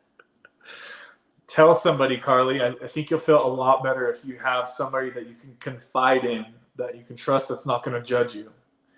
You will feel better if you get that off your chest. Especially if you're hiding Suboxone from a loved one, guys. Ooh, don't do it. I have experience doing that with my ex-girlfriend that we moved to Idaho. I didn't tell her I was on Suboxone until I was struggling with my taper, and she just knew something was off, and she kept thinking it was her, but it was me, right? So if you're tapering Suboxone and you're struggling and you're in a relationship, especially a fresh relationship to where they don't really know all your traits and stuff, it can really cause problems with your relationship, guys. So I broke down and I told her. She even found this channel by accident. Side note, guys, and how she found it, I believe, is because the Wi-Fi in the house, right? And like the cookies of the internet or something, like it recommended my video on her phone because we were both using the same internet in the house. I believe that's what happened, how she found my channel. You know how when you're like searching for stuff to buy on the internet, right? And then you start to see pop-ups for that same thing, like the next day, something like that. I think that's what happened, is the internet kind of just, hey, here's this channel you've been looking at, and she sees a picture of me on the thumbnail and talking about Suboxone. Luckily, she already knew about my Suboxone, before she found the channel. But I can tell you guys, that made a huge difference in our relationship. It kind of made us closer together. When I shared my addiction with her, I let her know that I was struggling with opiates in the past, and I let her know that I was tapering Suboxone, and that's why I was acting so distant and different certain days. And she really she accepted me and that part of me, and that felt so good. And I hope that you guys can have the same experience. I have heard some people, they will be getting shamed by their loved one and like start to get talked down on. So hopefully you know your person well enough to know that if you tell them you're struggling with something like an addiction, hopefully you know that they can be supportive to you, because I've seen it go both ways. And God bless you if you're in a kind of relationship that your person will shame you. I think that tells you really all you need to know about your relationship. You're probably not with the right person. Think about that. That's actually a pretty good way to know if you're in a relationship with a toxic person. If you can't tell them that you're struggling with something and they won't help you through it and back you up, so to speak, you're in the wrong relationship, son.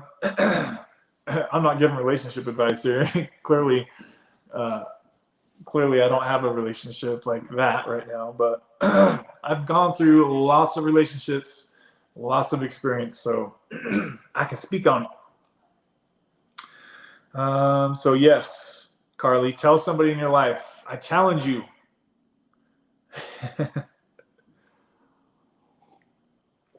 I would take any opiate I could, any opiate I could find until I got on subs. Yep, I did the same thing. I remember one time I would take like 12 Loratab 10s. I was that desperate, guys. Oh, the feeling that I had. Oh, don't do that to yourself, guys. I felt like a ball of medicine. I felt gross and disgusted with myself. Ugh, all the what is it, ibuprofen or something that's in with the Loratabs. It was so much, and it's very dangerous to do that for your liver. And your body just does not like that much medication. Carly Carly, I'll pray for you. Yep, pray for Carly. She's working on a taper. I've been judged by pharmacists. Let's see here. There's online docs for $99 a month. Yes, I haven't heard of that. So that's what Carly just said. Are you talking about getting, so you can get Suboxone from an online doctor? That's a killer deal for $100 a month. That's not a bad idea. Hey guys, hope all is well. I have used Suboxone for 5 to 7 days to get off kratom. See, we're seeing the flip side of it now, guys. So, and I see this all the time in my kratom videos. Like, I had to get on Suboxone to get off of kratom. So it can go. Everybody's situation is different. And congratulations, Lane. I think Suboxone is the better route than kratom, personally, from what I've experienced through both things. So I think you're on the right direction. Just really be careful to stay on lower doses of Suboxone if you can, right? I don't know like how crazy your kratom habit was, but just take as low as you can to get by, right? Stabilize yourself. Don't get foggy. If you start getting foggy and hazy and tired and sleepy from Suboxone, then you're probably taking too much. But hopefully your doctor has got a plan for you. Let's see here. Carly, maybe you should tell someone you're on it. It might help. I remember telling my wife it was horrible, but I had to do it. Yeah, to hold that from a spouse, guys, that's gonna be very straining on your relationship. Don't do it to yourself. Tell your people. That's why you're in a relationship with him, so you can have somebody support you. Yo, people, Siri puts all his little oh, family. He puts family icons in there. What up, Siri? Carly says, I used to pay $200 in person. Lane, how much kratom are you taking? I have those restful legs. Yeah, those restful legs should help. I would think that you could use the restful legs instead of the kratom. Is that not working for you? Try that tonight if you can. Deb, try to skip the kratom and just take the restful legs. If you take 3 of them, wait 15 minutes. You'll probably need to take 3 more. Wait 15 minutes. If it doesn't go away, then take 3 more. I think, like I said, I had to take like 9 of them for it to stop my restless legs. But tinker with it. See what works for you. Try to stop taking the kratom if you can. She keeps them besides her bed. Yeah, keep them right there. That way you can just reach over in the middle of the night, and don't forget to let them dissolve, because that's how it gets in your system faster. Let them dissolve on your tongue. Don't just swallow them. Let's see here. All right, so Siri's on 2 milligrams of subs, right? How are you feeling on that dose, brother? Imodium can help with RLS because it taps on the same receptors. I've heard of that as well. Oh gosh, here comes Cynthia again. Cynthia, I see you, girl. Don't be rude again. You know what happens when you be rude to me. I'm down to let you still chill in here, but don't be rude like you were that one time, okay? This is a family thing. We all family up in here. Money for nothing. So Carly, laugh out loud. Just done it so many times when I used to use. I would run out for a few days. Laugh out loud, yuck. Easily 30x in my life. 30 times. Carly says, you need a mod. Yeah, I'm going to get one soon. If you are interested in being a moderator for my live streams, either put it in the comments right now, or if you're watching this video later, I think I've got a few people in mind, but I want to see if they want to do it before these people probably already know who they are.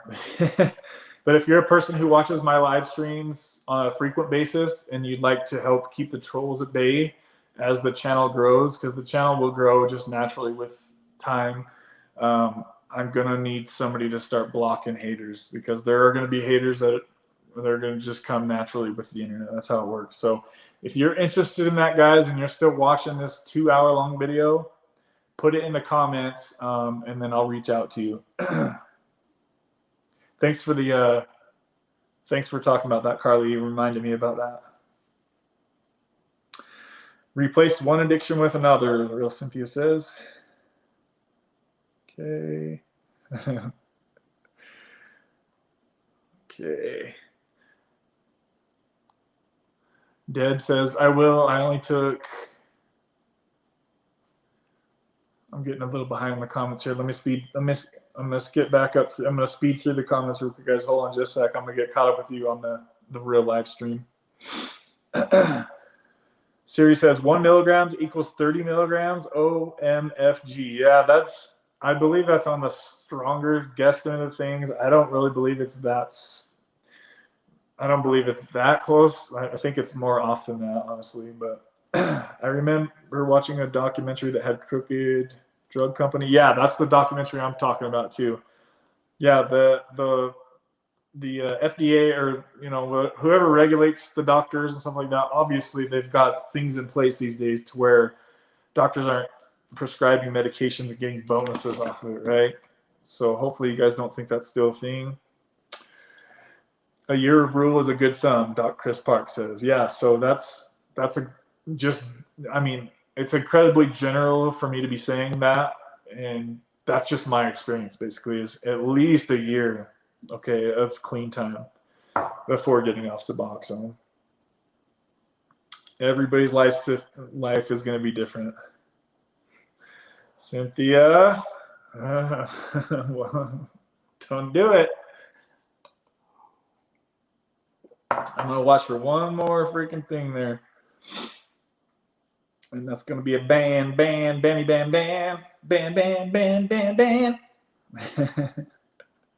to pull up the band stick. She harassed him last week. Yeah, she wasn't being the kindest person. I'm just going to start skipping over. Yeah, that's not going to work. Getting off Suboxone is a recipe for disaster. You got to go, girl. I'm sorry, I can't handle that negativity up in here. Hold on a sec, guys. I got to get this person off of here. If you guys want to join and share your opinion, that's fine. But if you're going to start being rude, that's not going to work for this channel. This is a positive channel, guys. Block. Bye. Sorry about that, guys. She was in here a couple weeks ago talking crap, so bye, Felicia. Bye, Felicia. All right, back to the positivity here. All right. Wish we could do this chat twice a week. It helps to express our thoughts about subs. Yeah, Jeff, I feel you, man. Just on a side note, I know Nicole does a lot of live streams. If you haven't seen her channel, she's always talking about Suboxone. Dr. B does a live stream with, I think his name's Parham. Sorry if I said that wrong. They do a great live stream every Monday at 12:30 p.m. Central, and I'm always in there watching too. They have a great stream. It's like a doctor and like a psychologist pair, and they do that every week, and they're consistent with it too. So it sounds like we're going to get Dr. Chris Park to start working on a constant live stream. So hit his channel up, and let's see here. Okay, this chat is so helpful. Thank you, Kev. You're welcome, Deb. Yeah, it's helpful for me to be talking with you guys about this stuff. So just remember that you guys are helping me just as much as I'm helping you. Okay. I have a good man, 3 years. I will tell him. Yeah, if you've got a great support system, Carly, I promise you're gonna feel a huge weight lifted off your shoulders if you tell him. There is still a lot of stigma with subs. I'm lucky that I have a good relationship with my pharmacist. That helps if you can do that. If you can befriend your pharmacist, that way they're not talking crap. Be nice to them if you can. Don't be rude and combative, because then that's just going to probably make things worse. Let's see here. 13 people still. You guys, I still got 13 people in here in 2 hours. Woo! Did we get that? Did we get the thumbs up goal yet, guys? Let me check. 556. How many thumbs up we got? Did we get to 20 yet? Dude, we got to 21 thumbs up. You, my friend, should run for president. Good job, guys. 21. Can we get to 25 before we end the stream? That's the only real question. Yesterday or last week, we got to 30 thumbs up before we got off. But if we could get to 25 today, because it's just me without a guest, I think we could get to 25, guys. I know we're only 4 likes away from getting that. Let's do it.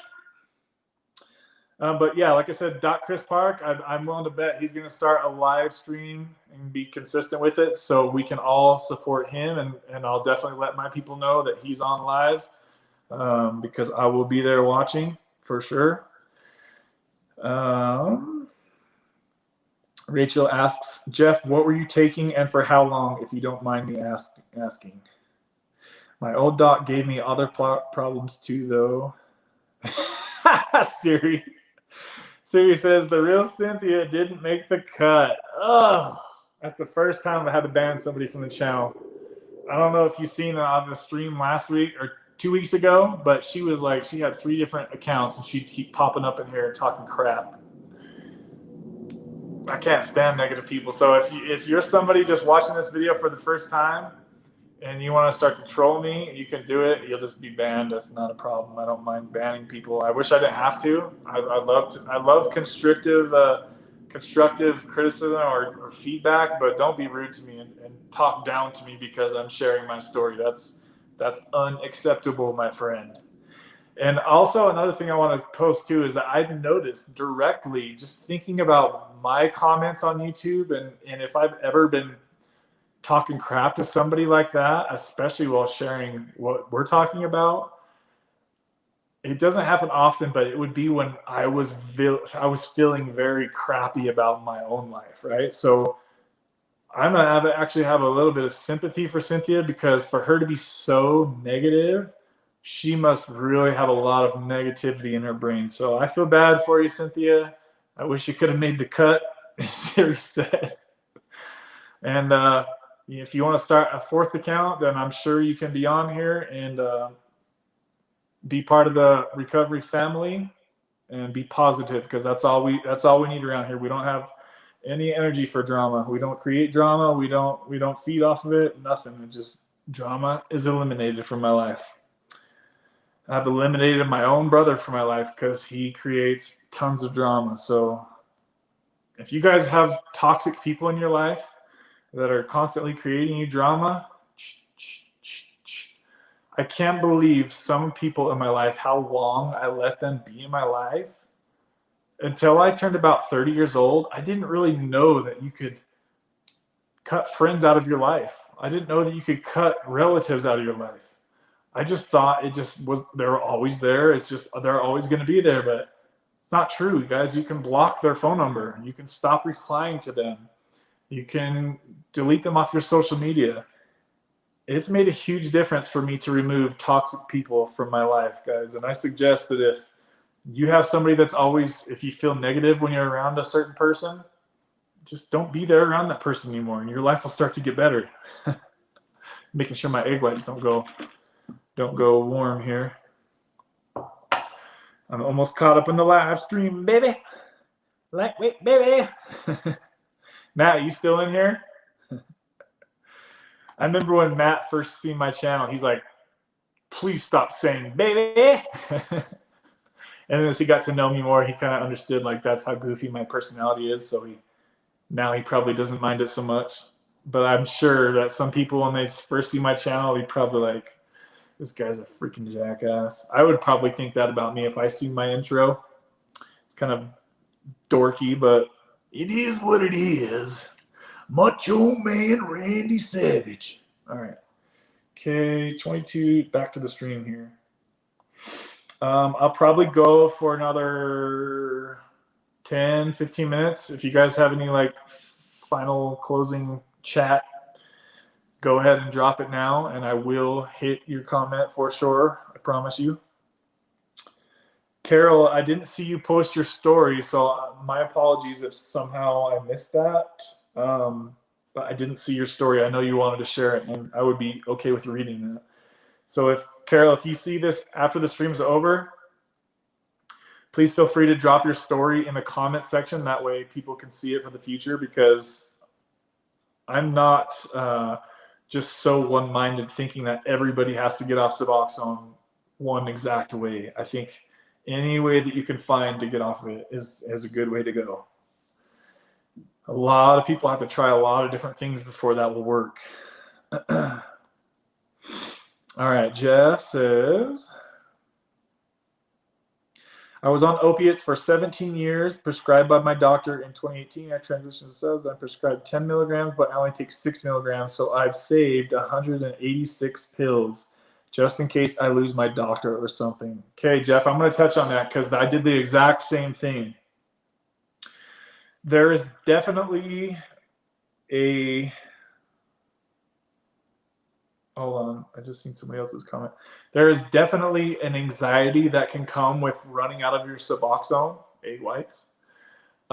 So I can see why you would do that because I did the same thing that you did.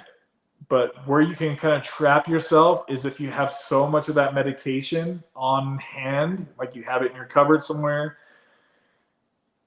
that can really prolong your getting off Suboxone. So while I think it's great to take the anxiety away by having some sort of a stockpile, on the flip side of it, for me personally, I believe that is another reason that I've dragged it out so long, because I've gotten off Suboxone a few times, as you guys have seen, and I've struggled for a few months being off of it, and then just knowing that there's a huge box of medication I don't have to pay for it. It's already paid for. I don't have to go to the doctor.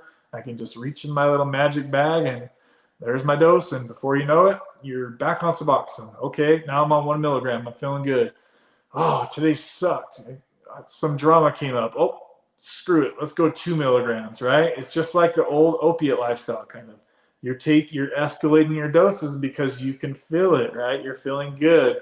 And now you're relating the good feelings to the Suboxone, and then it just goes down that same cycle again, guys. So then you take 2 milligrams a day, and then before you know it, you're back up to 6 milligrams a day. Now you're struggling with erectile dysfunction again, and now you're constipated, you can't crap again, and now your motivation is gone, you can't work, and you're up to 6 or 8 milligrams of Suboxone when you were just off of it. So I said that basically to say, be careful, Jeff, having so much on hand.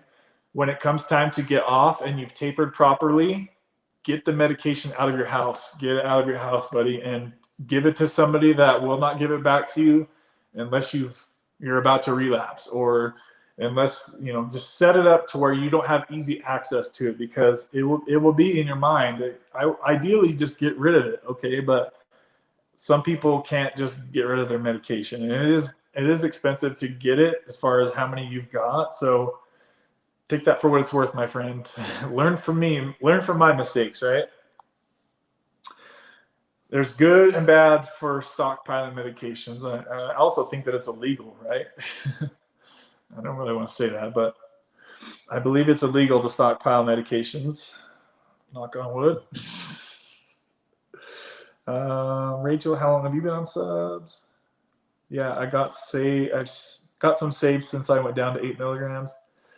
Limarin, sorry if I pronounced your name wrong. Limarin, did I say that right? Jeff, same. I have 220 tabs just in case. Welcome to the live stream, Limarin. However you say your name. I'm sorry if I said that wrong. I've seen your comments in previous videos, so thanks for jumping on here. I take Suboxone for pain related to MS. Is that multiple sclerosis? Is that right? How do I say that? It's nice to have a cushion. Yeah, it's nice to have that cushion. And just remember in the future that it might make things more challenging when it is time to get off Suboxone, if that time comes for you. Maybe that time never comes, and that's okay. All right. Rachel says, thanks, Jeff. I've been on subs almost 7 months. I take 16 milligrams. Some days I try to only take 14. I'm just terrified my doctor is going to want me to cut down. If that happens, I won't make it. Rachel, if that happens and you're not ready for the taper, you should be able to find a new doctor, right? So please don't lose sleep over that. Try to get yourself, I think most doctors will be okay with you having like a little bit like of a side stash, if I remember right, because like sometimes holidays will come up, or sometimes some people get sick, right, these days. So I want to say most doctors will be okay with you having a little bit of a stash, but obviously having 200 or 300, that's kind of a king size stash there. Let's see here. And I just know, just from past experience, that if you do start to kind of go off the deep end with your Suboxone and you start to abuse it, because that is a thing, some people do abuse Suboxone. If that happens and you have 200 Suboxone, you can really get yourself in a pretty deep rut. So most people aren't going to abuse Suboxone, I would hope. But if they do, I'm sorry, that sucks. Don't do it to yourself, guys. All right, let's see here. I was buying around Thea. Rachel, I was on 16. I just went down to 8 and didn't feel anything. So yeah, see, Carly went from 16 milligrams to 8 milligrams, no problem. And I've said that in the past, that most people can get from 16 to 8 very easily with minimal discomfort for most people. Now, not everybody could do that, no, but it can't hurt to try, right? Worst case scenario, you could go from 16 to 14 the next day and then down to 12. I mean, you could make really fast progress like that at first. Going from 16 to 8 is very doable. And then what you do is you have that momentum going, and then you're feeling confident, and then hopefully you've timed it right to where it's like the good part of the year for you psychologically, and just like all the stuff starts to come together, and then before you know it, you're tapered down to 6 milligrams, and then 5, then 4, right? And then you're feeling a lot more clean and clear in your head. Thanks, Jeff. Jeff says, Rachel, you are on a high dose. I don't think your doctor will cut you off at that amount. 8 milligrams is a high dose. That just depends on... it does depend on a lot of things, but generally speaking, 8 milligrams of Suboxone is a pretty heavy. Your reality is being altered quite a bit at that dose. I'll just put it that way. Basically, what I'm saying is that if you stop taking all 8 milligrams, things are going to look and feel a lot different than they do right now. That's why we taper down and bring reality in slowly. I'm finally getting stabilized, working through things, but I absolutely depend on my subs, which is okay. I'm nowhere near ready to start tapering yet, I don't think. Shout out to you, Rachel, for knowing that you're not ready. Sometimes we can feel like it's a race to get off Suboxone, and I've been there 4 years ago when I was watching Rockin' Roberta. She was talking about how she was going to take several months to taper off Suboxone, and I'll never forget me thinking, why would she take months to a year to get off Suboxone? I'm just going to do it right now. And I was on 8 milligrams. I'll never forget this. So the next day I went to 2 milligrams. I was like, oh, this isn't too bad. This isn't too bad. Next day again, 2 milligrams. It's a little hard. It's a little hard. By the next day, the third day, that lagging dose really hits you, right? Because of the half-life, of the long medication half-life. By the third day of 2 milligrams, boom! I got hit by a Mack truck is what it felt like.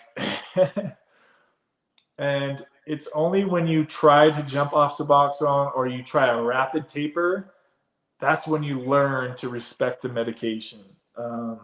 People that haven't tried jumping off, they haven't tried tapering at a fast speed, they might not have the respect that Suboxone deserves, because it's a medication to be respected 100%. I appreciate it. Thanks, Kev and chat. You guys are awesome. Yeah, I'm glad you're feeling the love in here, Carly.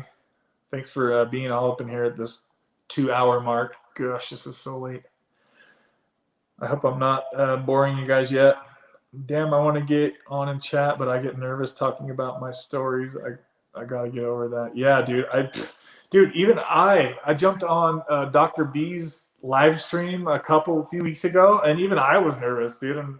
And I've made over 130 videos now. So it's nerve-wracking to do that. So I could definitely understand why you'd be nervous to do that. Because like I said, even I was like, woo.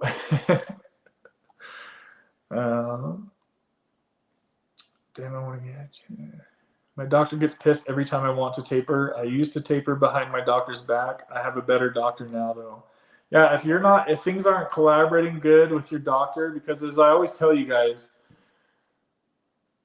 deep down, it's your responsibility. The person you look in the mirror, it's your responsibility to know if you're okay to taper, if you're ready to taper. It's your responsibility. Your doctor can help guide you in certain directions, but at the end of the day, you have to go off of how you are feeling. If you feel you're ready deep down or not to get off Suboxone, right? I can't stress that enough, guys. Hopefully you're all working with doctors, but I know that that's likely not true, that everybody can have that be so lucky to everybody have a doctor. I know that Medicare costs are outrageous right now, so there are people that are doing this without a doctor, and I understand that. I've been there, right? So just be careful, guys. Don't rush anything. Don't make any rash decisions, because that's how you can get yourself into trouble. Just think about things in advance, plan things in advance, take your time, see what works best for you, because it's going to be different for all of us. Let's see here. I'm almost caught up in the chat here. Okay.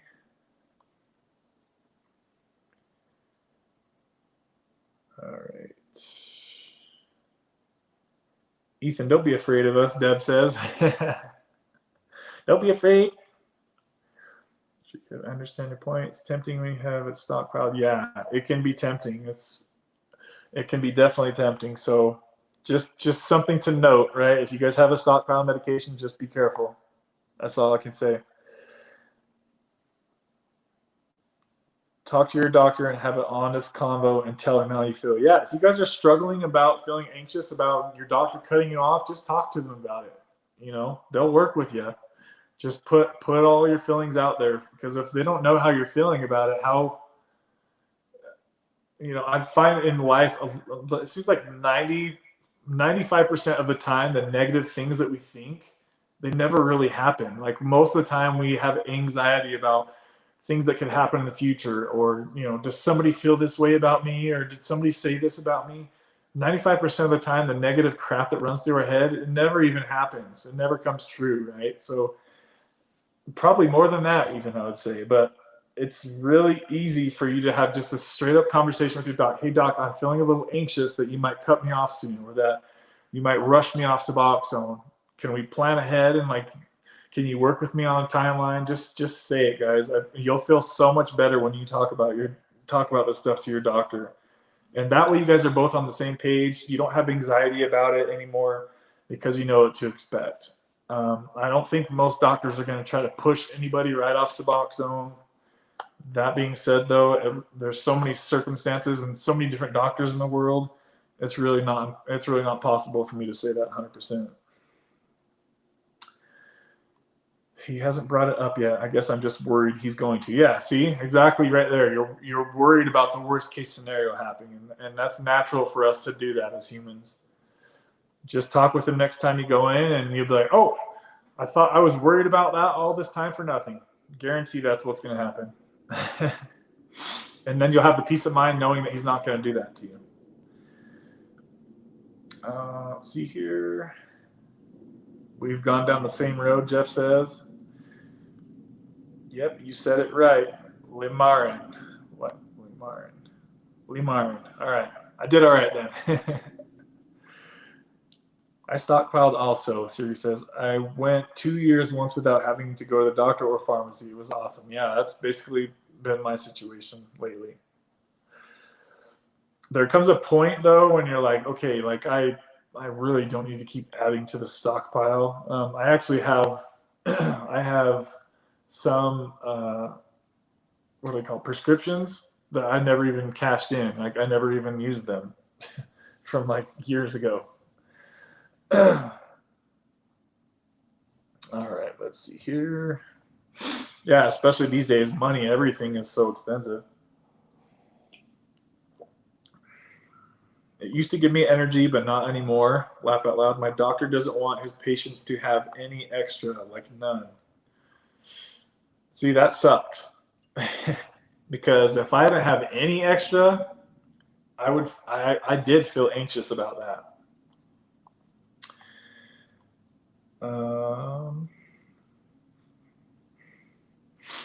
My insurance covers subs. If they didn't, the pills would cost $300 a month. So see, $300 a month, that's nothing compared to somebody that come from an opiate addiction. That's very cheap.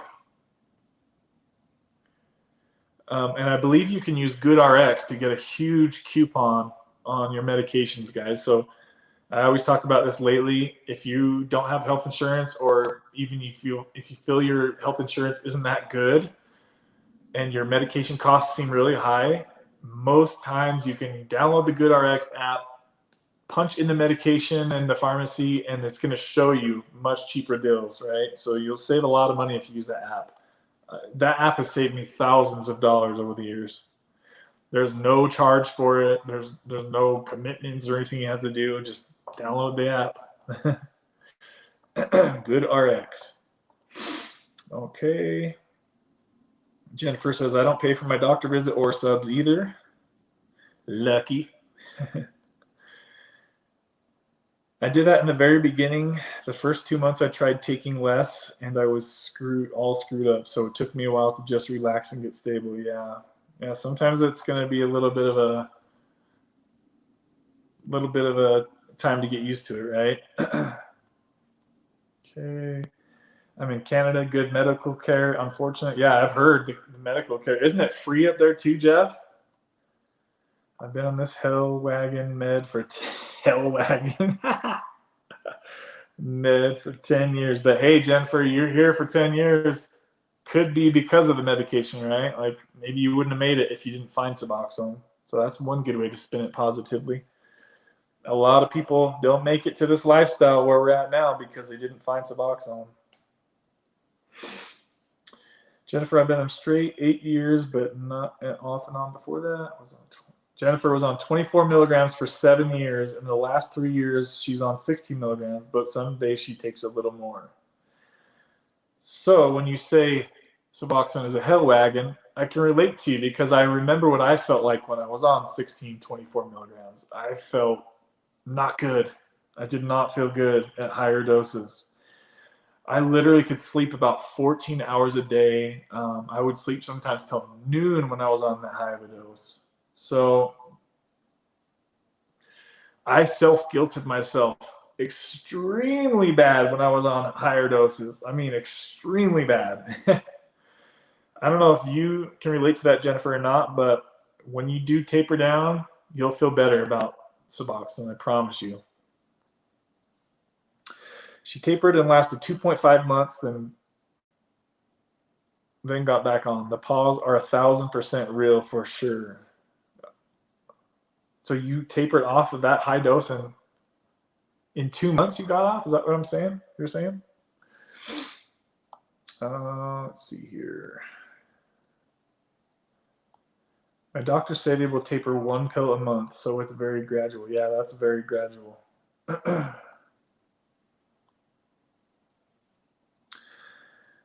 Okay, I actually feel the effects of the med better on lower doses. Yeah, the medication goes a long way, and sometimes people feel way better. Most times people feel way better once they're stabilized on the lower dose, and it shouldn't, you'll notice a difference in your oh my gosh, that's almost 2.5 hours. You'll notice a difference in your attitude and your clarity. Mostly it's like the thin layer of mist, right? That's kind of what you could a haze. I call it Suboxone haze, right? When I'm on higher doses, there's clearly something different about the way you're seeing the world and experiencing the world. So something to look forward to as you guys taper. Things get clearer, the music sounds better, sex gets better, like you can use the bathroom better, like things get better as you get down on lower doses. Less is more, exactly what Carly said. Let's see here. I'm going to wrap this video up by 2:30-ish, guys. This might be the longest freaking stream we ever went on. Let's see here. Limarin says, GoodRx was a lifesaver when I didn't have insurance. Yep. Dr. Chris Park says he enjoyed the stream. I didn't know you were still here, brother. I got to jump off and pick up the kids from church. Keep up the good work. Yeah, thanks, Ben. I really appreciate you watching the stream this long. This is a long stream for sure. So thanks, Doc, and let me know when you get your live stream schedule set up. Make a video letting people know that you're going to do the live stream every week at a certain time, and then I'll tell everybody too, so that way we can get some momentum going on your channel on the live streams, because I know a lot of people can be helped by you in the live stream, right? Doing live videos like this. You're already helping tons of people as it is, but if you could do it in the live fashion, it will make an even bigger difference than you're already making. So thanks, Doc. I appreciate you in here hanging out. Thanks, Doc, for the TRT info. Yep, see, Jeff is thankful for that. And let's see here. Any pharmacy I've been to, they won't accept GoodRx. They say it's fake. Where are you located, Jennifer? That's crazy. I use it literally every time I use my, I don't remember if I was able to use it on Suboxone, but I'd seen that the Butrans patch was on there. I haven't really looked to see if Suboxone was on there. It might be by now. It might not be. But most medications are on there. Let's see here. Did we hit 25 thumbs up, guys? Somebody look real quick and tell me, because it takes me a minute to look. Tell me how many thumbs up we got to. We got to hit that 25 mark before I get off. I'll stay on here all night long if I have to. Thank you, Dr. Park, for all you do. I've been watching your channel for over a year. We love our Dr. Park up on here. Let's see. Walmart or Walgreens or CVS won't accept it when I show it to them. What? That's exactly where I go. I don't understand that. I've never had any problems like that, Jen. Are you in the States? Let's see here. Like, there's commercials about GoodRx all the time. I see it always on TV. And they even do this little skit where they're like, oh, my medication's $250. Oh, I've got the GoodRx. Now it's only $20. Like, they do commercials like that all the time. And I see it on TV all the time. Jeff says, Carly, I promise you'll feel way better at 6 milligrams. Do it for a week and we'll talk about it next week. Yes. Yeah. See, you can find people to relate to in the chats, like people that are ahead of you in the taper. They kind of can know mostly what to expect as you guys are tapering. So we're finding people that are able to help people work towards the next dose, right? They know that they did it and it wasn't as bad as they thought, so they can help others do that. Carly says, yep, 8 to 6 should be fine. And yep. Yeah, I don't think that would be too hard. Not too hard at all. And like I said, just if you try it one day and it was a little challenging, the next day go back to 8. Then the next day go down to 6 again. Just mesh it in like that. And then after a week or so, if you're finding that it's pretty easy for you to do that, then you can go down to 6 from there. Let's see here. Did we get 25? Did we get 25 thumbs up, guys? 24. Oh, we need one more. Who's going to hit it? Ethan says 25 now. All right, guys. I'm going to give you a hand clap out there. Yeah, see? Yeah. Let's see here. Edibel, stop it. I was number 25. Thanks, Jen. Jen, 26. Carly, 26. We got 26. Damn, last week we hit 30. Can we hit 30? I don't know if there's enough people in here to hit 30. I'm really surprised we got to 25 with me not having a guest on, and we didn't have as many people in the live stream today. I think we got up to like 20 at the max. What the hell was that? It sounded like a bomb go off. I'm glad I hopped on with you guys today. I was almost not going to, but just because of my family stuff. But I appreciate you guys that hopped on. Do you guys have anything to say before I jump out of here? It's been a really long stream. Whew. Don't forget, guys, to make sure that you're subscribed because, like I said, half of you aren't subscribed. So why would you even follow along this journey if you're not going to subscribe? Your tea must be stone cold. It sure is. It sure is. And I can't drink the rest of this. So I missed kind of, oh, wait. That's still doable. I can drink cold tea, though. I'm good with it. Callie Loves checking back in here. Yeah, can you believe it? 2.5 hours. This must be the longest stream. I can't remember how long Sonny and I went for. Did we get to 20? So Carly says we're at 26 thumbs up. We almost made it to 30, dang it. Let's see here. Jen says, I know that's why I get mad when they don't accept it. I see it on the page that they have my med and I can save money, but they say it won't go through on their computer. What? That don't sound right. Maybe try calling different, Jen, try calling different pharmacies that show, because there should be a big list of different stores that the GoodRx app will take. So just call them. Call all of them, because I don't think you said what state you're in. But everybody should, I mean, at least you should be able to find somebody to take it. That's crazy. That was when I paid for it. Now I don't. Oh, so you don't even need it now? Is that what you're saying? I wish I would have stayed the whole time. Yeah, it was a long stream, Callie Love. It says there's only 8 people in here, which is shocking. Yeah, it definitely has died off, especially with this last part of the stream. It's kind of like not really talking about much. This is just me and you guys just firing off comments right now to each other. Let's see here. Natalie was just watching one of your videos on the Butrans patch and saw you were live. Thanks for the information. Barely anything about it online for tapering. Yeah, you really have to dig deep to find anything about the Butrans patch. I'm surprised I've never even heard of it until a guy was in here on one of my live streams talking about it. When I heard it, when I heard that there was a Suboxone patch, essentially, it blew my mind to even hear that. I was like, wait, I need to research this some more. And then you guys did you see the video I did with Doc Chris Park about it? Is that what video you were watching? Deb says, bye, Carly. Sorry you just jumped in here, Natalie. We're just kind of shutting things down. Deb says it was great. Thank you all and see you next week. Okay, guys, I think I'm going to jam out of here unless I see any last quick comments. How many likes did we get here, guys? I think we passed 25, right?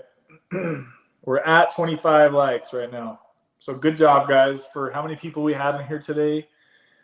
That's a good amount of thumbs up. So I appreciate you guys that all helped with that. We only had the one troll today, so that was nice. It was the same troll from last time, so whatever. Good night, Callie says. Good night, Callie. You're always up in here. Support me. I appreciate you, girl. So shout out to you. Natalie says, yes, I found you through him. Oh, you found me through Doc Chris Park?